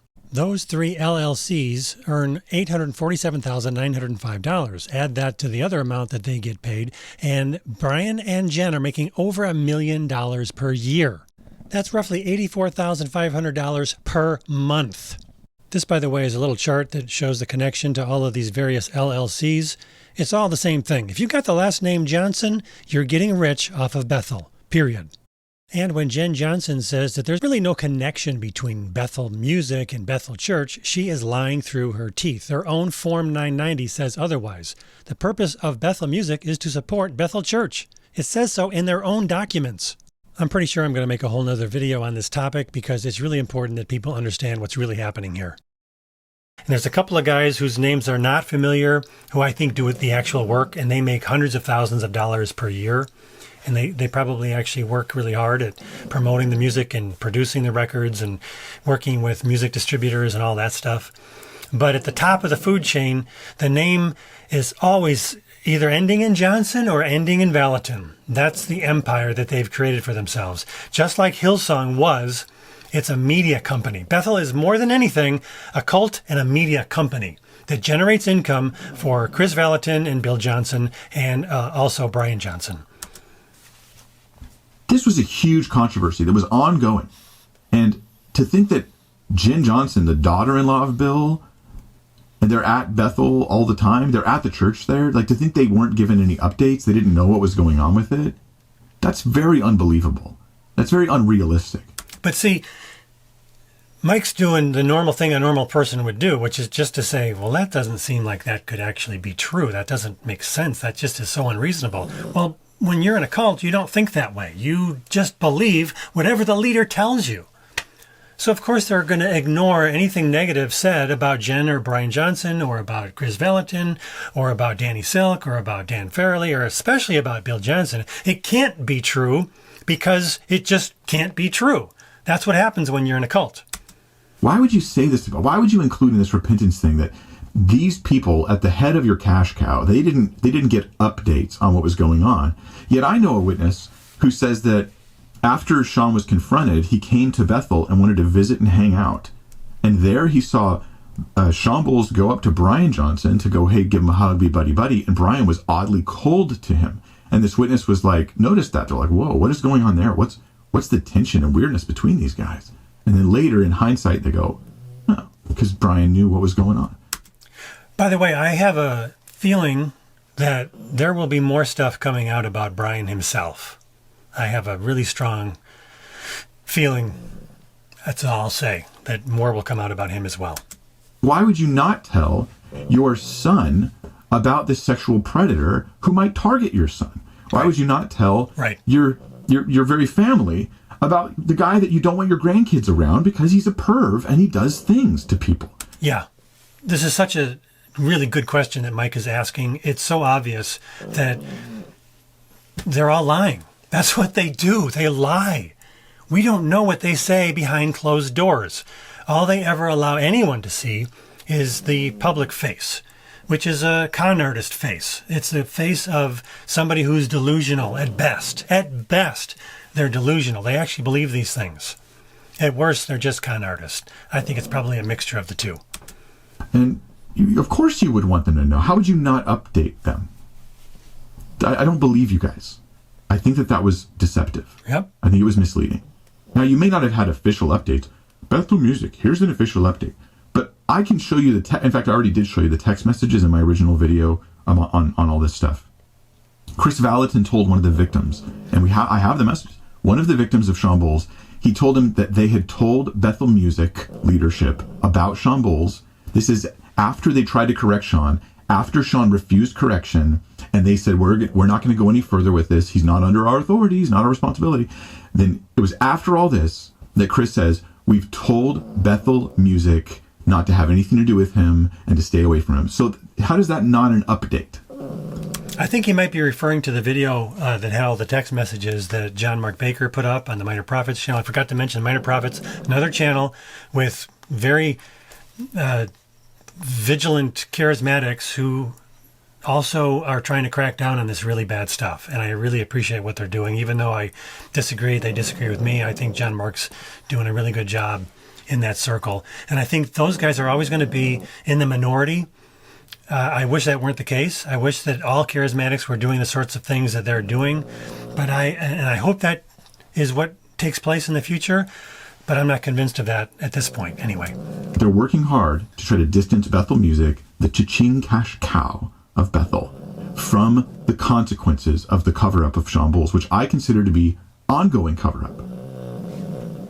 Is Bethel music upset? Yes. Are the leaders upset? Yes. Are they in trouble? Are they struggling? Yes. I know I didn't get permission to share the story, but maybe I'll share it some other time. I know that Bethel music is not, it's not what you heard from one of the pastors at Bethel that day, where they were like, "Thank you, Mike Winger, for your video. I believe you're a godly man." That was one guy, not the church. Okay? That was not what the church thinks as a collective about me. I don't know what they all think. It's a mixed bag. I don't think Chris Valentin was saying that. He won't even talk to me. Bill Johnson won't even talk to me. I like to talk to these guys. I still can't talk to me, but I'm going to confront him. And I'm not going to play any games. And I won't be like, let's pretend everything's okay. It's not okay. It's not okay. This is what I really appreciate about Mike. I've talked to him about this on the phone, and he's not giving up. He's not going to, eventually say, "Oh, well, I tried, and I'll just let these perpetrators continue to do what they do." He's not giving up. So I really appreciate that. So any of the things that I disagree with him about in this video, it's relatively minor in the overall scope of things. I just want to make that clear. He's got a lot of courage. He really does. And I appreciate that very much. And he's actually been extremely encouraging to me as well. Because most of the time, to be honest, I want to just stop doing all of this. Because it seems like we're all just butting our heads against a cement wall. And after a while, you just start to go, my head hurts from pounding so hard against this stuff. But he's having a real impact, which I appreciate. And I'm glad he's going to continue doing what he's doing. And I want to encourage other people to continue doing what they're doing. And I think all of us need to stick together. And whether we might have some disagreements on certain things, we can do that charitably, and we can fight against the really bad actors, people like Bill Johnson. We need to do that. I want you guys, Bill, Chris, here's how it would go. I would say, Bill, Chris, who else do you know about that you haven't exposed? That you know is defrauding the people of God, they're harmful, they're hurtful. Who else? See, that's why they won't meet with him. Because that's exactly what somebody should be saying to them. They should be saying, expose all the people that you've been promoting that you know are bad actors, and then step down from ministry permanently. That's the only thing that's acceptable. And I would like Mike to say that a little more clearly in the same way that I have, but that's up to him. Obviously, he's his own guy. I'm not telling him what to do. These are just my thoughts. Because unless you're willing to expose the other people, I will consider it only damage control for what we've exposed, not you actually dealing with the stuff. Yep. And maybe they'll do more in the future, but I'm telling you guys, they won't do more in the future. They will only do damage control when they are forced to. That's my prediction based on everything they've done for their entire careers. So this is why I say everybody needs to have the same message. Charismatics or not, this is not an issue of whether you're a continuationist or whether you're a cessationist. This has nothing to do with that. This is talking about these really bad false teachers who are blasphemous, unbiblical windbags, who are getting rich off of their false teaching. Shut them down. They need to be shut down. If you've been supporting them, stop supporting them. Find a real church. Doesn't matter in this overall discussion, you can find a real church that's still charismatic, but it doesn't have these horrible bad practices. So Bethel needs to be shut down. It doesn't need to be fixed. It can't be fixed because the very foundation of it is the whole problem. It's this whole false Toronto blessing stuff, and it's the false teachers, Bill Johnson and Chris Valentin, and everybody like them who still supports them. How easy it would be for them to expose Benny Hinn. Easy. They're the insiders. They've got the info. They've got the contacts. It wouldn't be hard at all. Not at all. All right. That being said, this is a long first question. This is a long first question. This was supposed to be short. But it's just going to be that way. It won't be 3 hours, though. So Ben Armstrong, he gets exposed. There's more ongoing investigations going to happen. That looks good. Here's why I brought up Jen Johnson and Bethel Music. Bethel's music is, I think, suffering financially because of this stuff. There's a lot of turmoil. A lot of people are upset with them, and they're now behind the scenes trying to patch things up and fix things. And it seems as though the line, the untrue rhetoric that they're giving about Bethel Music is, they were separate from all this stuff. Then you've got Jen Johnson, who does an interview recently. She does an interview with a guy whose YouTube channel just focuses on worship stuff. And he had said publicly, maybe we should stop using Bethel Music, with all the stuff that's going on. And Jen Johnson goes, I'll do an interview with you. So the interview was revealing. And there's a section of the interview, it's around 12 minutes, that actually got deleted after the fact. Because Jen Johnson spilled what she was really thinking, here's my opinion, what she was really thinking about the exposures and about Shawn Boltz and about Ben Armstrong and about these things. And it backfired very quickly. And they were like, this isn't what we tell the public, guys. This is what we make. Here's my theory, right? I think this makes a lot of sense. Mm-hmm. There's what we privately think, and then there's what we say to the public, which is the nature of cover-up culture, right? Jen Johnson, she said stuff that made it sound like they were perhaps going to sue legal recourse against the victims of Ben Armstrong. And that's what it sounded like. And she also, and so I actually called the victim up of Ben Armstrong, who's obviously not currently a victim, but she was a victim at the time. And I was like, do you have an attorney? Do you need help? I will help and support you. You will have the support of so many thousands and thousands and thousands of people.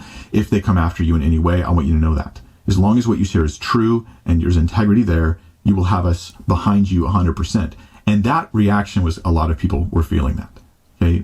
And we will support you, Sarah. You have so much support. If they come after you for this stuff, it makes you angry. So Jen Johnson shares that. She also shares about, she does the same old shtick about you've only heard one side of the story. That's absolutely not true. Yeah, this is really bad. If you go to the video, if you haven't seen it already, where Jen is being interviewed, the comments that I saw, I looked at it a few days ago, they were 100% against Jen Johnson. It was really encouraging to me, not because I want to be mean to this woman, but people are seeing through the lies. People are starting to really see what a gaslighting person she is, what a spoiled brat she appears to be. And she really does. You got to watch it. It's really stunning. And he's going to mention the video that Ruslan made about it, which maybe I'll still do it. Maybe I'll do that because Ruslan said some really good things. I didn't agree with absolutely everything, but I agree with almost everything. And he has the video with the parts that were removed still there, because they can't control him, but they could control this guy who agreed to do the interview with Jen. Absolutely not true. The Shawn Boltz story that's been told publicly has been false. The Ben Armstrong public story that Danny Silk, pastor of Bethel, put into a book at the time he was there. And I'm still trying to read his shirt. What does it say at the bus? Boil them, mash them, stick them in a stew. That's what it says. Okay, potatoes. This book, I like potatoes, by the way, so I'm distracted by the writing on his shirt, but I like potatoes. Unpunishable, and made Ben Armstrong's story like a key example of restoring a fallen leader. But I'm saying his book is full of two key examples of cover-up culture perpetrated by Danny Silk of Bethel, and then he ships that out, this book Unpunishable, to all people around the world. Because Bethel hasn't just done cover-up culture. They've created it in churches where it wouldn't have existed. I don't know what that little blip was there. I didn't do that. I just copied his video. Apologize for that. I don't think that was in the original video. I think I may have copied it wrong. Ships that out, this book Unpunishable, to all people around the world. Because Bethel hasn't just done cover-up culture. They've created it in churches where it wouldn't have existed. Sorry about that. But yeah, Danny Silk has gotten rich off of all of his money by telling this false story about what a great system he's created to help, get people back on track. How can we get back on the right track? After they've fallen into sin.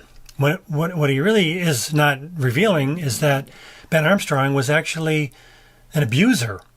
And the story was that he wasn't an abuser, he just had an affair.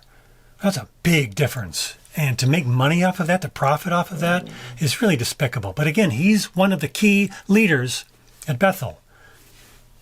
Same old story. I'm sad to say.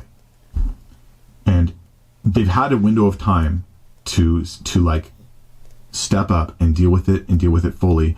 And maybe behind the scenes, they're like, we're going to get there, Mike. It's just going to take another 2 years. No, they won't. It would take 10 minutes if Bill Johnson was on board, but he's not. He's not. It would take 10 minutes.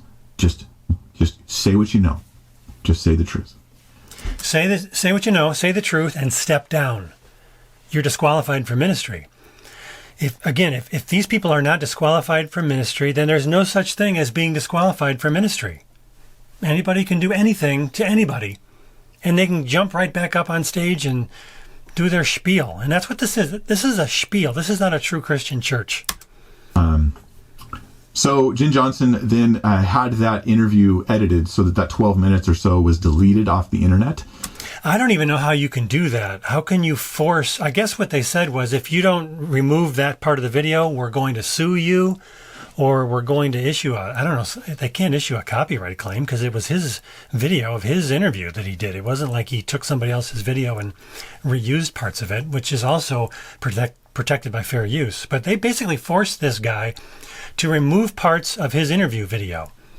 The only thing I can think of is that they had to really somehow, well, maybe not. Maybe they didn't threaten him so much as they did it in a friendly way, like, hey, brother. He should have stood his ground. And in fact, he did apologize. He made a statement in Ruslan's video saying, I probably should have been a little harder on her. I realize that now. Yeah, no kidding. This is an example of how most people in the non-denominational, especially the charismatic non-denominational world, they don't know how bad Bethel is. Because Bethel is really famous. They can't be that bad because they're really famous. This is the assumption. If somebody's really famous, they must be mostly, if not completely, good. And that's just a bad assumption to make. We should make the assumption that if somebody's really famous, they're possibly really bad. Why not? The narrow gate thing, Jesus said, enter through the narrow gate. Jesus never said, look for the guy who's most popular. Look for the church that's most popular. He said the opposite. I would prefer to do what Jesus says. Enter through the narrow gate. Maybe that doesn't apply here in your mind, but I think it does. And there's a YouTube link where I'll put down below where there's a decent amount of it. I think it's Ruslan reacting to it before they deleted it. Yeah. So I'd say, Bethel, the short update is they're trying to admit to what they have to, show that they're working really hard to fix the problems of the past, but not actually admitting to the full problems, so that we're all in a weird situation where it's like, this is where he just summarized somebody who's not doing any of the things that they should be doing. They're only doing it for show, or they're doing it partly for show and partly with some level of sincerity, but not a full commitment to doing what's right. That's as clear as the nose on your face. They're not doing what they should be doing as any normal church would do. So whatever amount of sincerity there is, to me, it doesn't really matter until they completely step to the plate and say, we are guilty of these things. And more importantly, we're guilty of supporting these really bad people, and now we're stepping down. That's the only thing that they should be doing. Disagree with me or not, that's just my opinion. That's why I'm making this video. Either I pat you on the back, good job repenting. Let me say that more clearly. I think that's biblical. I think that's not just my opinion. That's my opinion based on what it looks like to be biblically disqualified. That's what I should be saying. Been humble. I want to reward you for that. But I then participate in ignoring that the problems are actually far, far bigger and more widespread than what you've acknowledged. And you know about leaders right now that you could help to protect people from. Yep. Or I actually expose you more. In which case, now you're the victim. Now you're the victim of people who just, how much is enough for you, Mike? How much is enough for you? It's a good PR strategy, right? Mm-hmm. How much is enough? We've publicly apologized. We've gotten on our knees. We've cried. We've met with people. They didn't call the victims. They said they called when they claimed that they had. They multiple times. They said things like it was worth it. I've heard them behind the scenes because people keep sending me stuff privately. I've heard them behind the scenes saying different stories than what they say publicly. Mm-hmm. So yeah, that's true. And then you've got Bill Johnson's Instagram post. Here's the last thing I'll say that's just about Bethel. Bill Johnson shares an Instagram post. Someone else made, but he shared it. And the Instagram post is Bill, Dan Fairley, another of their pastors, and Chris Vallison standing humble with their heads bowed at the stage of their church. and a crowd throwing stones at them. And I thought, this is how Bill sees himself. Mm-hmm. He's the victim. Yep. That is, we offered you some very transparent repentance of like 7% of the issues that have been brought up. Isn't that enough? Right. Isn't that enough? Now you're trying to kill us. This is so bad. Shut it down, people. Shut it down. Don't try to restore these false teachers who are gaslighting people. They're cult leaders more than they are anything like a Christian pastor, anything like a Christian, period. And that makes me the guy with the stone, throwing stones, trying to kill him. I don't want to kill you guys. This is just... Mike, I was throwing the stones before you were. So there's a bunch of us who were throwing stones. So I'm really glad he's throwing stones. But that's not really what we're doing. We're trying to do what the Bible commands us to do. That's what we're doing. That's what all of us are doing. Discernment ministries, when they're doing what they should be doing, and really pastors should be the discernment ministers. There shouldn't be discernment ministries. I shouldn't have to make videos. Mike shouldn't have to make these videos. But we're doing it because the pastors themselves aren't doing their jobs. That's what's really going on here. Down, dude. This is just accountability. This is just accountability. Just say truth. Just say true things. Mm-hmm. When did you really know about Bob Hartley? I mean, he'll never tell you. You'll never know. He'll only acknowledge what you know. If I come up with 3 witnesses that go, we warned Bill that Bob Hartley was faking prophecy and taking advantage of people and kind of a perv, we warned him in 2016, 2018, 2014. If I brought witnesses that said that, then the response would be, oh, I did hear it, and here's the explanation of why I didn't do anything. But that was the first I'd heard of it, and I didn't really believe it at the time. Yeah. And then, well, 2012, I get 2 more witnesses, and then they'll push it back to 2012. It's only being accountable for what you absolutely have to be accountable for. And that is, it's not real. Who does that? Does a real Christian pastor do that? Or does somebody that really fits the description of a cult leader do that? Let's talk about Todd White. Oh, boy. Hey! Todd White. All right, here's the 30-second version of Todd White stuff. I made a video with multiple witnesses exposing Todd White for all kinds of disqualifying behaviors, ungodly, blasphemous even stuff, and he exploded. He exploded publicly, and privately he's like chops his hair off and he acts all this and that. That didn't work out well for him, right? When he blew up and he tried to handle things in that aggressive fashion where he was like telling people, get off the internet, get off YouTube. By the way, I was going to do a video on that, and the audio of Todd White was so bad, it was hard to hear him at times, that I didn't ever do anything with it. But that was like, I don't know, a year ago or so, and it was really bad. I'm guessing that it's been removed since then. I have it in a file somewhere. Can't listen to these YouTube preachers and people are offended, and it was just clearly him spiritually abusing everybody in the room. That didn't work well for him as far as his PR strategy goes. So when my recent video came out about Todd White, where I shared witnesses on the record, former CEO, former best friends of Todd White, people who were deeply embedded in his ministry, giving specific testimonies, all kinds of evidence. I shared tons of stuff in that video. His response was silence. Don't say a word. This is what the really good guys, the really good bad guys do. They say nothing. As soon as you try to defend yourself, well, now you've brought attention to the thing that's being claimed, and of course, if you're an honest person and you've done something wrong and you realize, oh, I did something wrong, I got to make things right, then you do bring it up and you try to fix it. But if you're a bad person, if you're a con artist, if you're a cult leader, you do whatever you can to maintain your audience. You do whatever you can to maintain your reputation, even if it's completely false. That's what you're trying to maintain.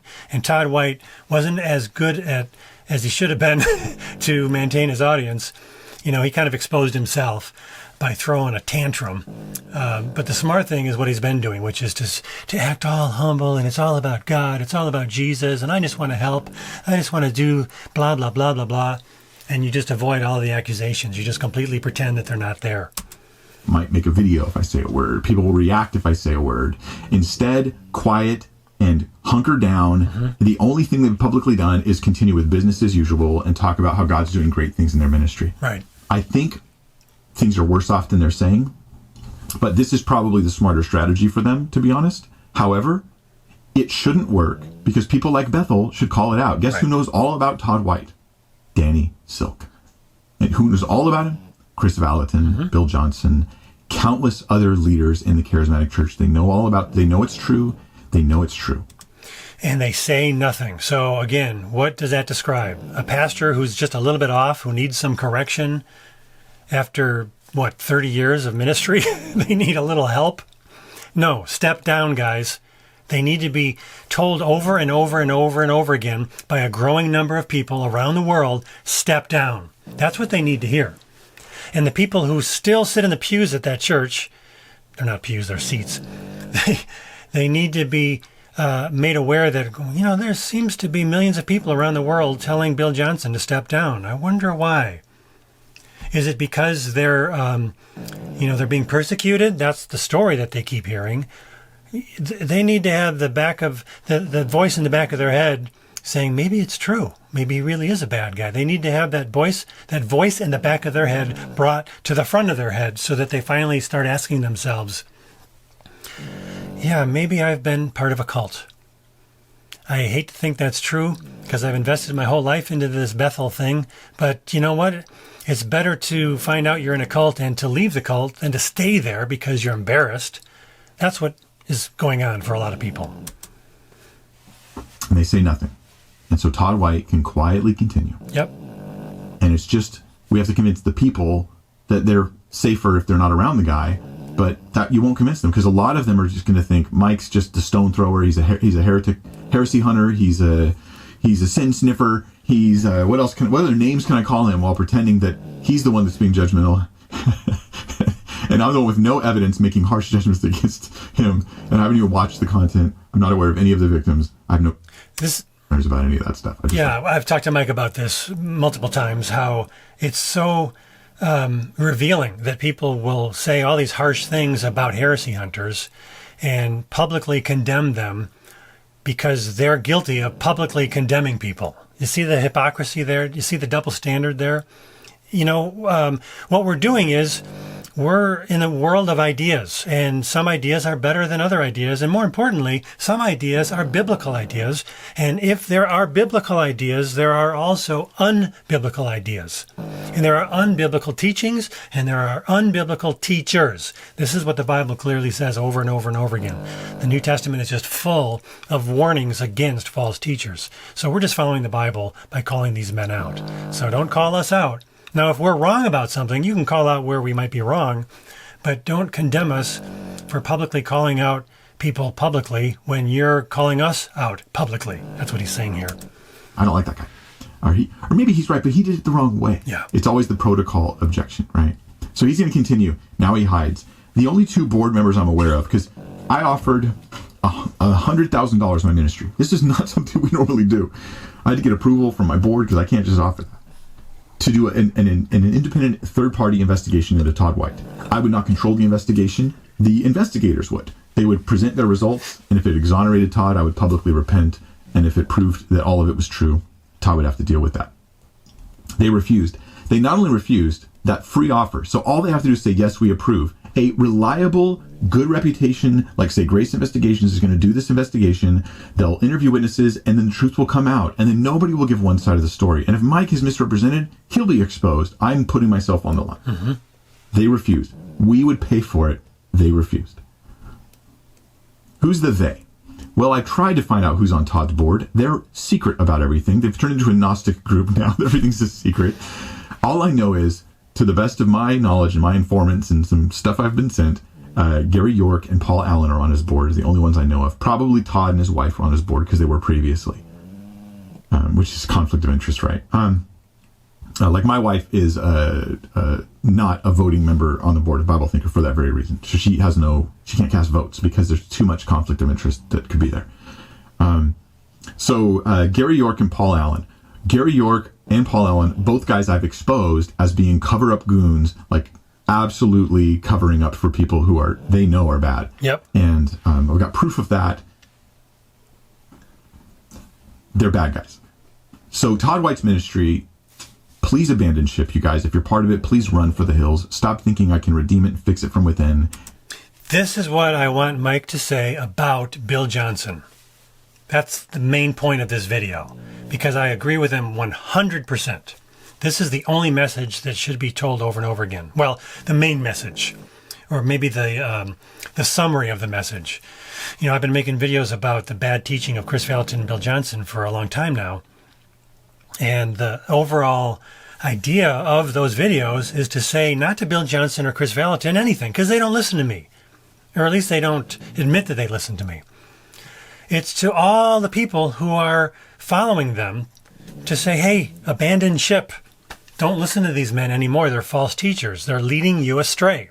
So what he just said there is perfect. It just needs to be applied to Bill Johnson and Chris Valentin in the same exact way. And maybe he would admit to that if asked. I'm not sure. But I thought that'd be a good point to make. It's way beyond that point. It's way beyond that point. And you might be mad at me. You can go ahead. You can be mad at me. You can think I'm ungodly. But that doesn't change the fact that Todd White's ministry is fraudulent. And the man himself is unhinged. And it is certainly not something God is blessing. And it's not a move of God. This is a category of logical fallacies, which I want to go into greater detail in the days ahead. When somebody makes an argument, so-and-so is a false teacher, so-and-so is whatever, and the person responds by saying, oh yeah, well you're a blah, blah, blah, blah, blah. This is where you need to say, okay, fine, I am a blah, blah, blah, blah, blah, but let's get back to what I just brought up, which is the evidence that so-and-so is a bad guy. So when you deflect the attention from the argument towards the person giving the accusation as the bad guy, this is a logical fallacy. It's sometimes in the category of an ad hominem attack, which is where you divert people's attention from the issue at hand. And that's what these guys all do all the time. They don't want... So Mike Winger is now the bad guy, according to the people in this movement. Shawn Boltz thinks that Mike Winger is a bad guy. And it's really hard to make that case because, honestly, Mike Winger is a really likable guy. You know, he's a lot more likable than I am. That's why his channel is always going to be bigger than my channel. And I'm really okay with that. I realize who I am as a personality. I'm not the most likable guy. I'm not as charming on camera or as likable on camera or as smart on camera. So there's a million reasons why Mike is a really successful YouTuber, and he's using that for really good purposes. In fact, the fact that he was willing to commit all of that money to do a private investigation that would reveal, if he was guilty of anything, it would reveal himself. Why doesn't Bill Johnson do something like that? Because he's a bad guy, because he's a cult leader, because he's a delusional cult leader. So, hope that makes sense. I'm going to keep going here. It's not. Maybe I'll do more on Todd White. I don't want to do any more on any of these guys. Right. But they won't be accountable. But easy for it to be fixed if respected leaders in the charismatic church would just speak up. But they won't. Because it starts the dominoes falling. Yep. You say what you know about Todd White. Todd White says what he knows about you. And it just ruins everything for everybody. Let's talk about Chris Reed briefly. Chris Reed, here's the big update. He was exposed. He then sought to do a PR campaign against those exposing him. That backfired. This is the guy that would make like notes in his cell phone where he would hold them up on the screen, and it was like dated to like before an event happened. But I'm not saying that every note was from before a date happened, but it's easy, very easy to create a note and change the date on your cell phone. It takes like 1 minute. You change the date on your phone, make a note, and then it's dated before the event.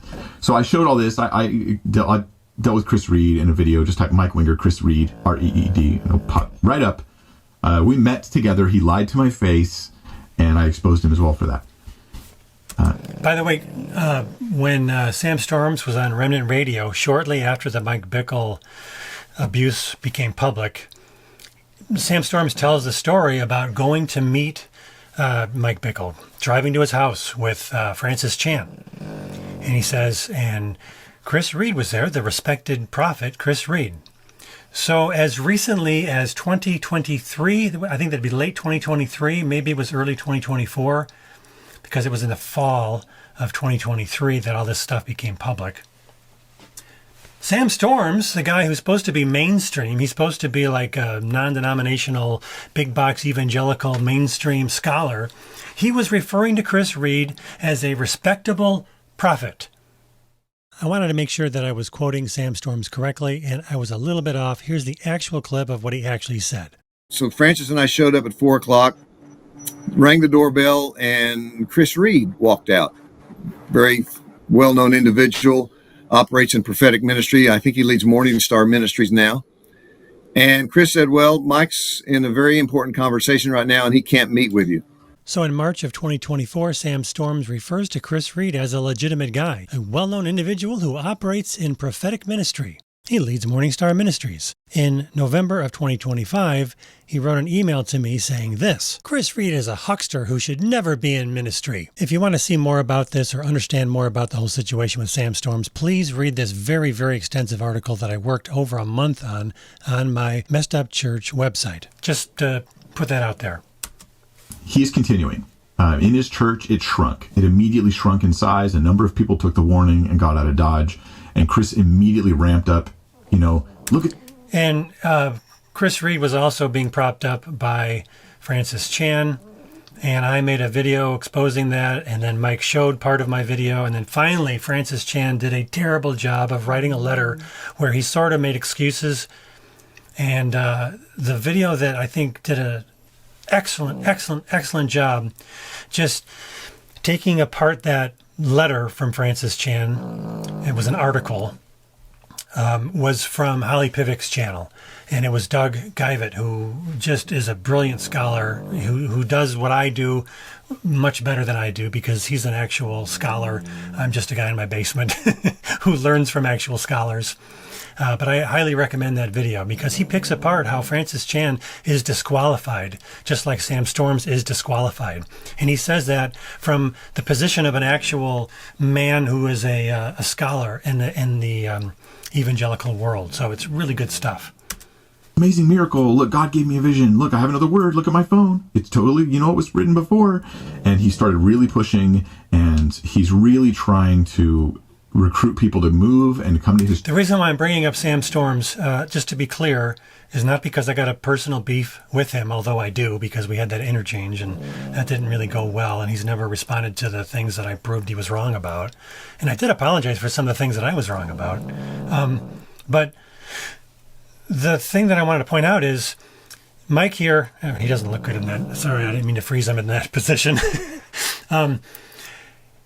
Sam Storms is considered to be like a real reasonable mainstream sort of a guy, and yet he himself was referring to Chris Reed, who's an absolute con artist, fraud, perpetrator, abuser sort of a guy.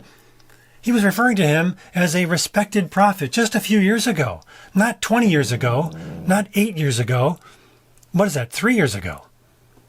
So the charismatic movement has at the top of the pyramid of who's really smart, who's really academically qualified.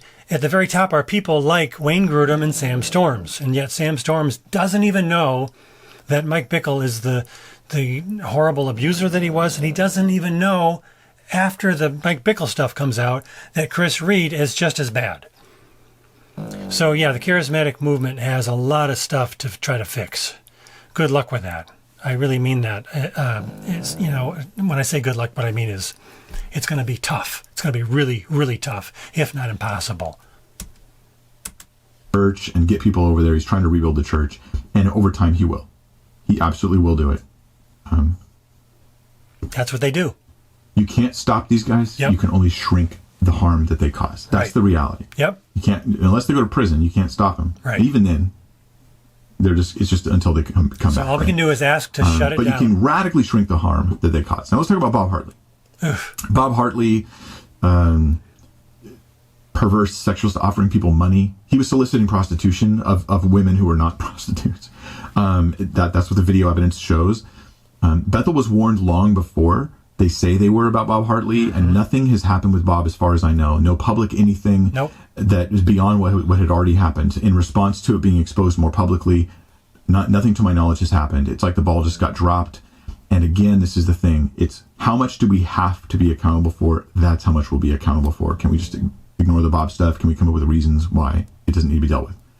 Bob Jones, Paul Cain, exposing those guys. Yep. I've additionally talked about them. Bethel has not responded to them at all. Right. Has not. They still seem to be having the same line with Bob Jones and Paul Cain and those kinds of guys. It's like, oh, they had some mistakes, but they were, great, powerful men of God. They say we've got Bob Jones' anointing at Bethel. So then if you talk about him being a liar who made up stuff and prophesied fake stuff all the time, and who manipulated women so he could molest them with prophecy, it ruins your own reputation. The cost is too high. Maybe Bethel will more in the future, but will it just be as much as they have to do to try to recover from things like what I'm saying right now? Yes, that's what they always do. They need to step down. They don't need to be prompted to do the right thing. They need to be told to step down, because they're not going to do the right thing. Because right now they're in the middle of not doing the right thing yet again. Patricia King. Okay, speaking of Patricia King, I'm going to show you a video that I put together back when I first started making videos in 2018. I just added the words. And you'll see what Patricia King used to teach when she was kind of in her younger heyday. Buckle up, it's going to get rough.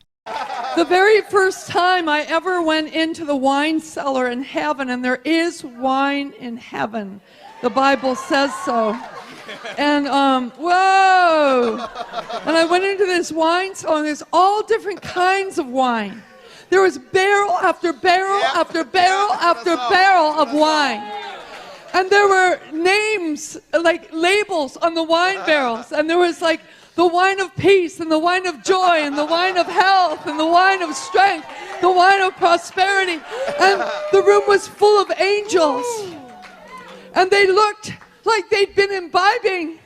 They were made to live in that room, I think, but whoa! They smiled at me and they said, "Would you like some?" And I said, "Yes, I would like some." And the Holy Spirit spoke to me.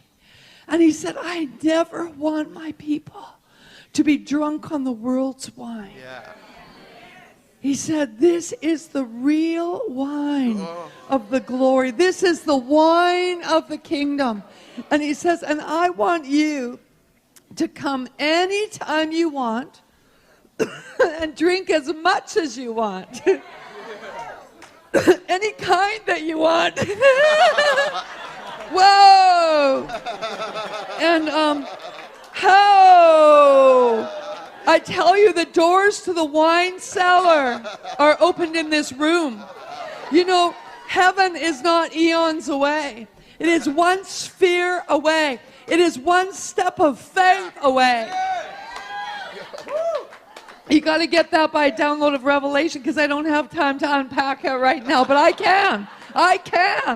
But, whoa! Hebrews 9, verse 24 says this: "For Christ did not enter a holy place made with hands, a mere copy of the true one, but into heaven itself, now to appear in the presence of God for us." The phrase holy place there, whoa, equals heaven. In that scripture it says so, right? It says into heaven itself, not a holy place made by man's hand, but Christ has entered into heaven itself. Then it says, "Therefore, brethren, since we have confidence to enter the holy place," or to enter heaven itself. We can enter heaven itself. How? By the blood of Jesus, by a new and living way, which he inaugurated for us through the veil. That is his flesh. And since we have a great priest over the house of God, let us draw near to what?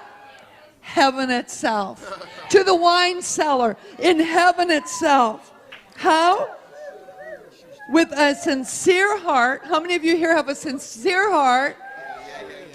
In full assurance of faith. Show!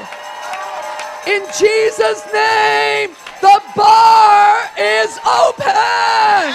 The wine cellar is open. Just come on in and drink, drink, drink, drink, drink, drink, drink, drink, drink as much as you want.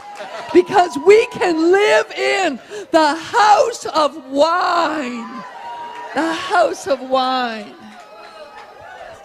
You know what that banqueting table scripture in Song of Solomon means? The house of wine. Come on. Patricia King, who was well known in the charismatic movement for many, many, many years. He's much older now. She was positioned to be like someone who's helping others with holding people accountable. Like, she's going to hold them accountable. She did cover up for Todd White. Yep. I addressed that in my Todd White video. She was later seemingly exposed for mishandling sexual abuse from her husband to a young lady under their leadership, and others have come to start corroborating some of that as well. And she just said, I'm stepping back from ministry. So she pulled back. She didn't confess to what they're suggesting, but she did. She says it's not true what they're saying about her. But she did pull back, and she's like, just quit for a while. I think that they're planning on suing me. We'll see if that happens. And Patricia King is very foundational to propping up and building up the reputation and making Todd White the famous person that he became. Without Patricia King, I don't think he would have got there. I think she was there first, talking about him like he was a son and he was this great new man of God who was going to do these great things. He was part of the new wineskins. He was part of the, again, it goes back to the new order of the latter rain language that they were using. Manifested sons of God, all of that stuff. Sid Roth, same thing. He talks about all of these people with the same sort of new apostolic Reformation language that comes from the new order of the latter rain. It's all really part of the same false movement. Not the charismatic movement. It's got a lot of overlap with the charismatic movement, but it's much, much worse than the charismatic movement in terms of being unbiblical. I think if they do, I'm going to work hard to make them regret it. Jeremiah Johnson. I didn't expose Jeremiah Johnson except for maybe mentioning him casually here and there. Anyway, that guy, that's coming. He's bad. Some of his own leaders have asked him to step down. He's not going to step down. He's going to keep going no matter what. You have to understand, these guys are they're on a suicide mission. They won't stop. This is why I played those videos of, I made those little snippet videos of multiple times. Todd White was bragging about how he wasn't bragging in a sense, but in another sense he was. He was bragging about how I used to be a con artist. I could get anything I wanted. I could get people to do whatever. You know, I lied, I cheated. So I lie and I get jobs. I can get sales jobs because I'm a con artist. I'm a manipulator. I'm a maneuverer. I'm a good maneuverer. I'm a great liar. I can manipulate anybody and get whatever I want. I sold drugs, so I could sell anything. I have felony. I was extradited twice across America, kicked out of the military, in and out of jail. Getting a job as a salesperson because I was a con artist. I just needed to maneuver you in such a way to get whatever I wanted. I was a liar and I was a thief. But I was a liar, a manipulator, and a maneuverer, and I could sell anything to anybody. Met a girl, tricked her into thinking I was a cool guy. I did, man. I was a professional con artist, manipulator, maneuverer. I conned her into thinking I was a cool dude. Then I get arrested one day. Because I tried new things all the time. I was a sales guy. I would manipulate. I would maneuver. I was a great manipulator. Because I was the man. I was the life of the party. I get arrested in a traffic violation. I was a con artist. I could con people. So now I'm in the military prison down there at Camp Lejeune again. Felony, misdemeanor, felony. Oh, I was good at it. They put me in jail. I sold drugs, so I could sell anything. My record's horrible. I was a maneuverer, man, a liar about everything in my life. I could tell you testimonies that make your head spin of people's arms growing out and legs growing back, eyes growing in their head. He talks about it in such a way that you're like, you're bringing it up a little bit too often. And the point I wanted to make with those is that these types of people, they have to be on stage, they have to talk about themselves, and they are pretty much incapable of changing. They have psychological, deep-seated issues. And if they ever were to truly become Christians, they wouldn't go on stage and start talking about themselves over and over again. If they were truly converted, the Holy Spirit would convict them of their sin. And they would step down from wanting to be the center of attention all the time. And they would want to go to a church where the pastor would be preaching biblical sermons. And they would lead a quiet life in repentance from all the bad stuff that they did. But instead, they turned into a cash cow. And so that's what Todd White was doing. That's what all these guys do. They figured out how to continually get attention for themselves because they have to get attention for themselves. They're narcissists of some sort. And they figured out how to make it work for themselves using Christian language, especially the idea that Christians should forgive each other. So they can always use that against people. They can always weaponize the idea of Christians being those who forgive others. So if they do something really, really, really bad, they know they can get back on stage and they can start over again by saying, you have to forgive me. Well, it's true that we should forgive genuine Christians when they have repented. But that doesn't mean that they should become pastors again. It doesn't mean that at all. It's a completely different thing, and they never make that clear. No conscience to stop. No conscience they have to stop. The people have to be, that's why people have to be warned, because you have to just tell the people so the people can get away from them. Yep. Because they're never going to stop. They're never going to stop. Cheon's a dirtbag. He lied to the people about Shawn Boltz and his involvement. This is the guy who's running for governor of California. Yeah. Sort of. I'll explain that. There was going to be a situation where I met with Cheon and he wanted to deal with the accusations I made publicly that Cheon had lied to everyone about Shawn Boltz, and we met. And Cheon lied to me in that very meeting. I had the proof. I read it to him. It was as though the Lord was just in the meeting to expose this man for what he is. I then made an update video. Cheon lied to me and you. I stand by that. Now, you have to understand, guys, when I say this, I am putting myself at legal risk. I mean, it's true.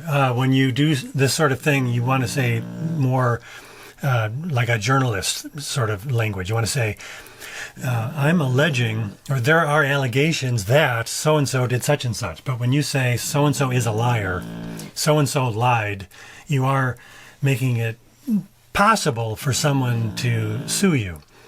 The problem is, if they sue you, they have to prove that you're not telling the truth when they maybe can't do that. So Mike's doing something, again, I think really brave here, and he'll explain that. It's strong. I could say, as I've been encouraged to do so, some people would say John lied to me, or he said things that were inconsistent. Allegedly. With I'm like any reasonable person would be like, that was a lie. You lied. Mm-hmm. You just lied. And anyway, I made a video about that.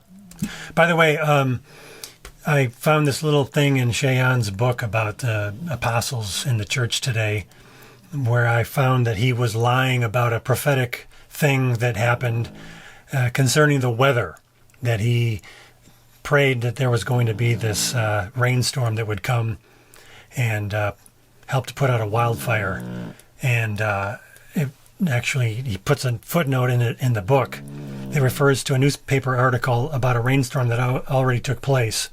And he claims to have given a prophetic utterance after the newspaper article already came out.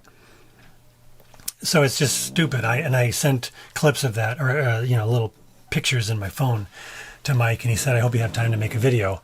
And I haven't made a video of that because I've been busy finishing a painting. But Cheon is incredibly foundational to the New Apostolic Reformation, the movement that's largely connected to the Toronto Blessing.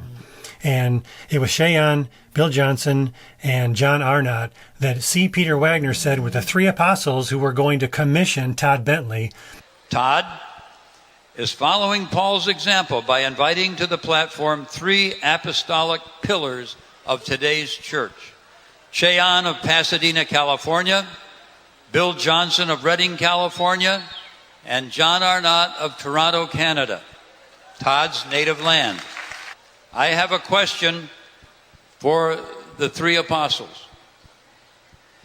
Do you perceive the grace of God given to Todd Bentley as an evangelist to lead the Lakeland outpouring? Yes, we do.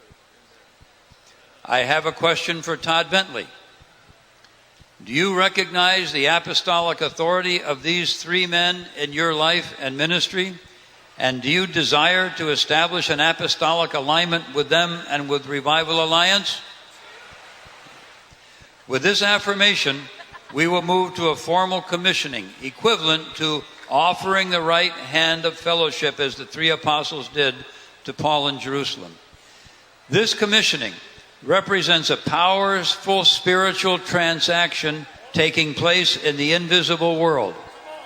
With this in mind, I take the apostolic authority that God has given me, and I decree to Todd Bentley Your power will increase.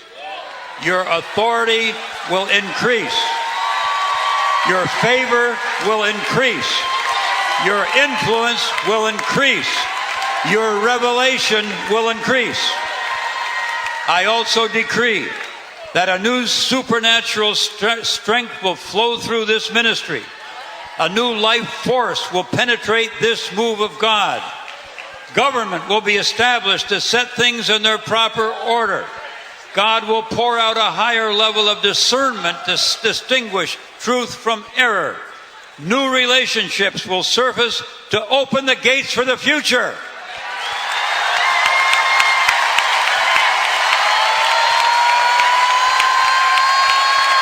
We, as your brothers and your friends who have a deep love for you, Shauna, your whole family, we just esteem you. We are here to stand with you, to support you, and we are here to commission you. In the name of the Father, Son, and Holy Spirit, in the power of Jesus' name, with special oil from Chuck Pierce. It's called Revival Oil. Chuck could not make it, but he sent this FedEx special oil for you. He's in Africa, and so we anoint you and commission you in Jesus' name. Whoa, wow! Oh! Wow! Boom! Bam! We want to give him a little bit of his own medicine. Whoa! At the Charismatic Day of Infamy in the year 2008, which I keep referring to over and over again. These guys have been proven to be false preachers, false prophets, false everything, going back to the early 2000s, and yet they keep doing the same stuff over and over and over and over again. They have this false narrative, and guys like me come along, guys like Mike Winger especially come along, and they pop the bubble of that false narrative, and they don't give up. They don't stop.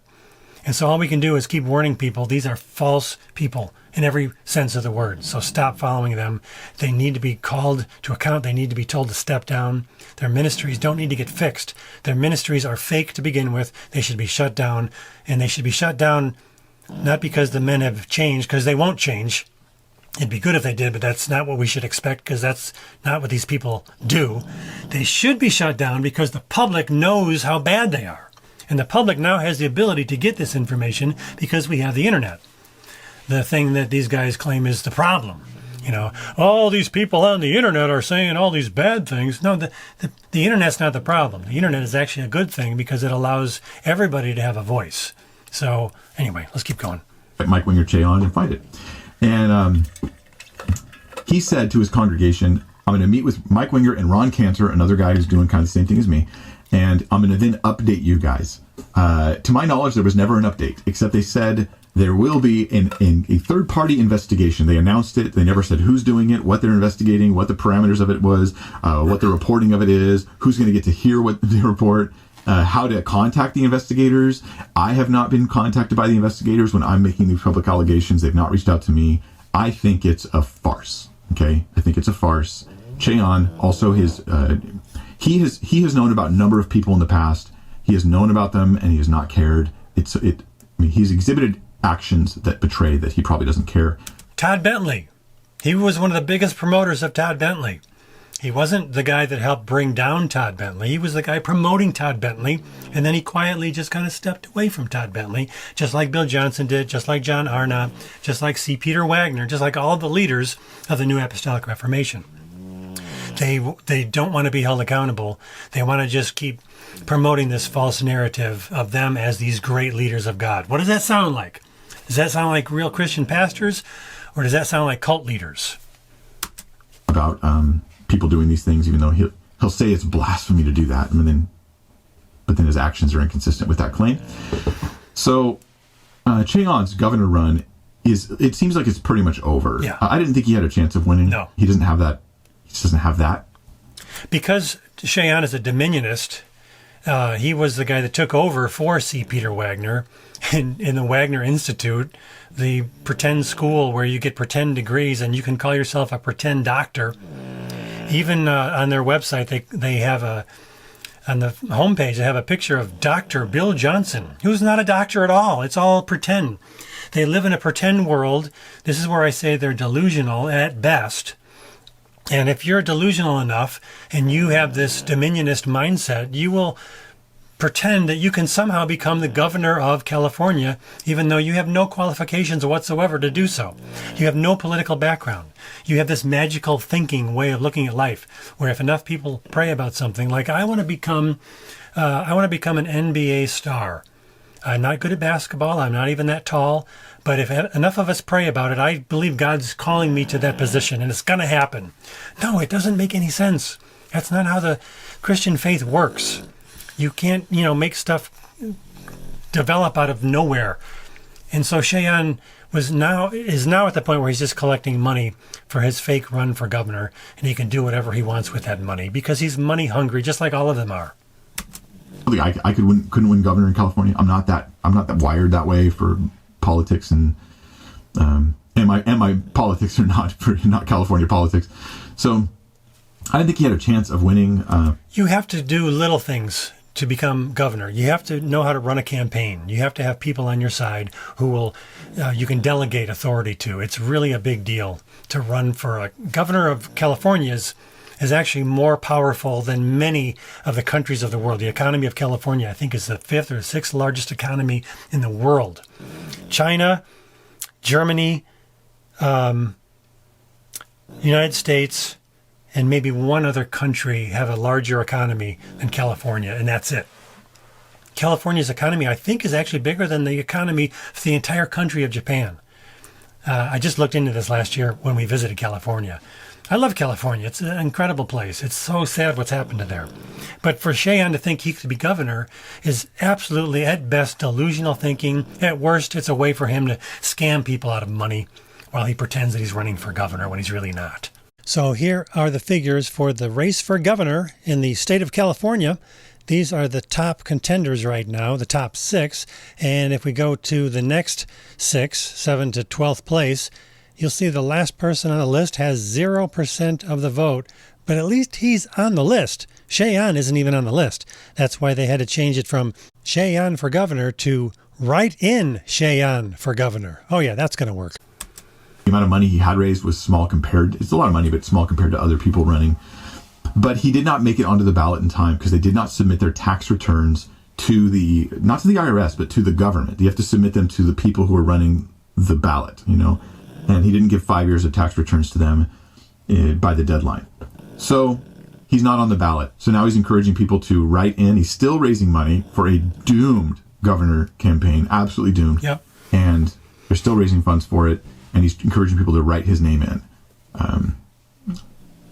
It's not going to happen. It's not. He's getting older. He's not going to be able to leverage that for a future run, I don't believe. So I don't know why they're doing this. Maybe they're going through the motions because he made such a big deal about it, said that God told him to do it. I don't know. But the only guy who maybe is one of the exceptions would be Arnold Schwarzenegger, who was extremely famous, extremely wealthy. He was able to just skip all the steps to become governor of California. I think that was like 20 years ago, 15 years ago. But Shawn's a nobody. And to a lot of people, he's really, really, really offensive. As a conservative Christian in California, you have the slimmest possible chances of winning the governorship. So, yeah, it's a joke. Update on Shawn. Shawn has had no accountability, has had no one in his own church hold him accountable. Yep, just like all of them. He is absolutely part of cover-up culture, and cover-up culture is his best friend. And he is best friends with Bill Johnson. Let's remind ourselves. Yep. That's the reality. I know I'm seen as unspiritual for saying these things. No, you're not. But these things are true. Yep. These things are true. If I'm wrong... This is not unspiritual, and I know he's saying that kind of off the cuff, but this is actually a problem, that spiritual things are always positive things. It's just not true. Even people who are charismatics will have to speak against other viewpoints to try to make their point about why they are charismatics. They can do it, with some charity. They can do it with a good... I want to speak against cessationism because I disagree with it, but they're my brothers, and I've heard people do that. But you still have to speak negatively against positions that are different than your own. So it's always I should say it's neither spiritual or non-spiritual. It's just a matter of fact thing that if you're going to describe your beliefs, you're going to have to also describe the opposite of your beliefs. And if your beliefs are, you're talking about your spiritual beliefs, you're going to have to say some things against other beliefs that are contrary to that. So, I think I'd be happy to publicly apologize. Absolutely happy to. I hope I'm wrong. I would love to be wrong about all this stuff. Micah Turnbo. Micah Turnbo, you guys remember this is the guy who kisses Jesus? Ugh. Like, kisses Jesus. Like his mouth is wet and stuff. That's his description, okay? He's got some sick stuff. I think that in his imagination, he's done much, much worse stuff with Jesus. In fact, he said so in a post that wasn't too old. I've done much more than that with Jesus. Fake prophecy, lying about things. I caught him in it, and he was exposed. Here's what I want you guys to know. He's part of a vineyard church in called Vineyard Northwest, and he's no longer at that church. To my knowledge, leaders of that church started trying to have accountability with him, and they were like, "Oh, there's some things here we need to talk about," And he decided, "I don't want to be accountable. I'm out." He left the church. He just bailed. There's more to the story, I'm sure. I don't have all the details. I've confirmed this with Vineyard leadership. He is no longer a Vineyard pastor. And this is good. And I'm glad that the Vineyard did something to try to, reduce his ability to pastor. But if you know how to gain an audience, you don't need to be affiliated with anybody. You can just gain an audience. This has been going on since the days of George Whitefield. This is not new. It's gotten much, much worse, obviously. But the ability to be an entrepreneurial pastor is a foundational problem. If you can just put up a shingle and name your church whatever it is you want it to be and just start talking about stuff, there's nobody to hold you accountable when you go off the rails. So, a pastor at Vineyard anymore, but he is still continuing his ministry. He has kicked things back up again with more and more TikTok videos talking about demons climbing out of your television set and all kinds of other creepy things he makes up in his depraved imagination. He is going to ruin people's lives. He's going to cause people psychosis. He's going to send people into psychiatric institutions with all of his visions and craziness. Yep. It's not healthy. And I pray God delivers him from the stuff he's got going on. But he's done as far as his influence has moved off of local and has now moved mostly just online. The board of his own ministry are all gone now. Behold Wonders, his ministry, and they're like, "No, dude, you're done." And so I want to applaud to Vineyard Northwest. I am proud of you guys. That's a very, very hard stand to take because you guys are a family. You're not just some public ministry thing, and that was hard to do. And I'm glad you guys took some stands there. And I hope that you continue to have courage to do the right thing. And I'm glad for his board, Micah Turnbo's board, who abandoned him, tried to shut him down. We're like, "You need to stop. You need to get help." And I'm proud of you guys. Good for you. Thank you so much for doing that. And Micah Turnbo is going to continue, though, because he's propped up by people like Taylor Welsh and that podcast, and those who unwisely, maybe they just there's something wrong that people enjoy this guy and his depraved imaginations. There are so many bizarre, blasphemous, false teachers on the internet. On YouTube. I don't even go on TikTok. I am on Twitter or X, and I forget that it's there on a daily basis, so I don't post all the time. I do it for a while, and then I forget. But there's so many false pastors, and they're almost all charismatic. And I'm not saying this because I'm against the charismatics who are genuine, who are trying to do good things. Like he mentioned Ron Cantor, who's doing a lot of good things. I disagree with him about some of his charismatic beliefs, but he's speaking out against these really bad practices, and that's great. They are always going to be in the minority because it's more exciting to be flashy and to say extravagant, crazy things about miraculous doings and healings and to kind of be, the new, more exciting person than the last guy. And the internet in this realm is actually really problematic, and it's not going to get better. So all we can do is hope that more people get on the internet and say the sorts of things that Mike is saying and that I'm saying and others are saying. But it's tough going right now. there's something disturbing there. And anyway, it always is the case. So Steve Cocol, I'm almost done, guys. So Steve Cocol. Every time he says Steve Cocol, I get like a start. I think he's going to say Steve Kozar, but it's Cocol. Was a predator of Panama, and he is still going, but he is trying to be incognito, and he continues, because what they do is they damage control, and they try to couch things as, this is Satan. Satan's attacking me, and forget the victims, Satan's attacking me, and these women are just bitter because of this and that. I didn't want to marry them, so they got mad at me and made stuff up. Or I did commit a lot of sins. Let's say half of it. I have a lot of sins, but the Lord showed me He forgave me. And Steve Cocol made a creepy video he put on YouTube about a song he wrote that he had AI do, that it was all about like attacked by the enemy, and God says they won't forgive you, but I will, and they're gonna fall, and it was disturbing stuff, man. That guy's he's cuckoo for Cocoa Puffs in there. Cuckoo for Cocoa Puffs! No pun intended, Steve Cocoa Puffs. But he's still going, did a creepy video. He's saying he's a victim of a great persecution, and in reality, it's his victims that have not yet had justice. And I hope that at some point, Coco faces real justice for the crimes that he has committed against people. And I am disappointed in a lot of the pastors in Panama and other countries who, after Coco's been exposed, you don't care. Yep. I don't know what else to say. Let me talk about Benny Hinn. He's the last one.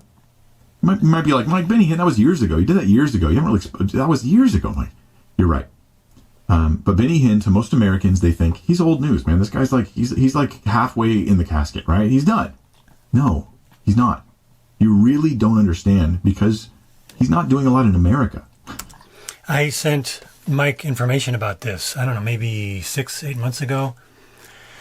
But he didn't know this. So what he's saying is absolutely true. And I sent him, use Social Blade a lot. And I said, Mike, have you seen the stats for Benny's YouTube channel in the time that's passed since you made your video? He goes, no, I haven't. And I sent it to him. He's like, oh, man. Because he's growing like crazy. He's doing just fine. He was not hurt, hardly at all. In terms of actual numbers, he wasn't hurt at all. Just to give you an idea, here are the stats from Social Blade on the Benny Hinn Ministries YouTube channel. 4,000 new subscribers in the last 30 days, 1.3 million views in the last 30 days.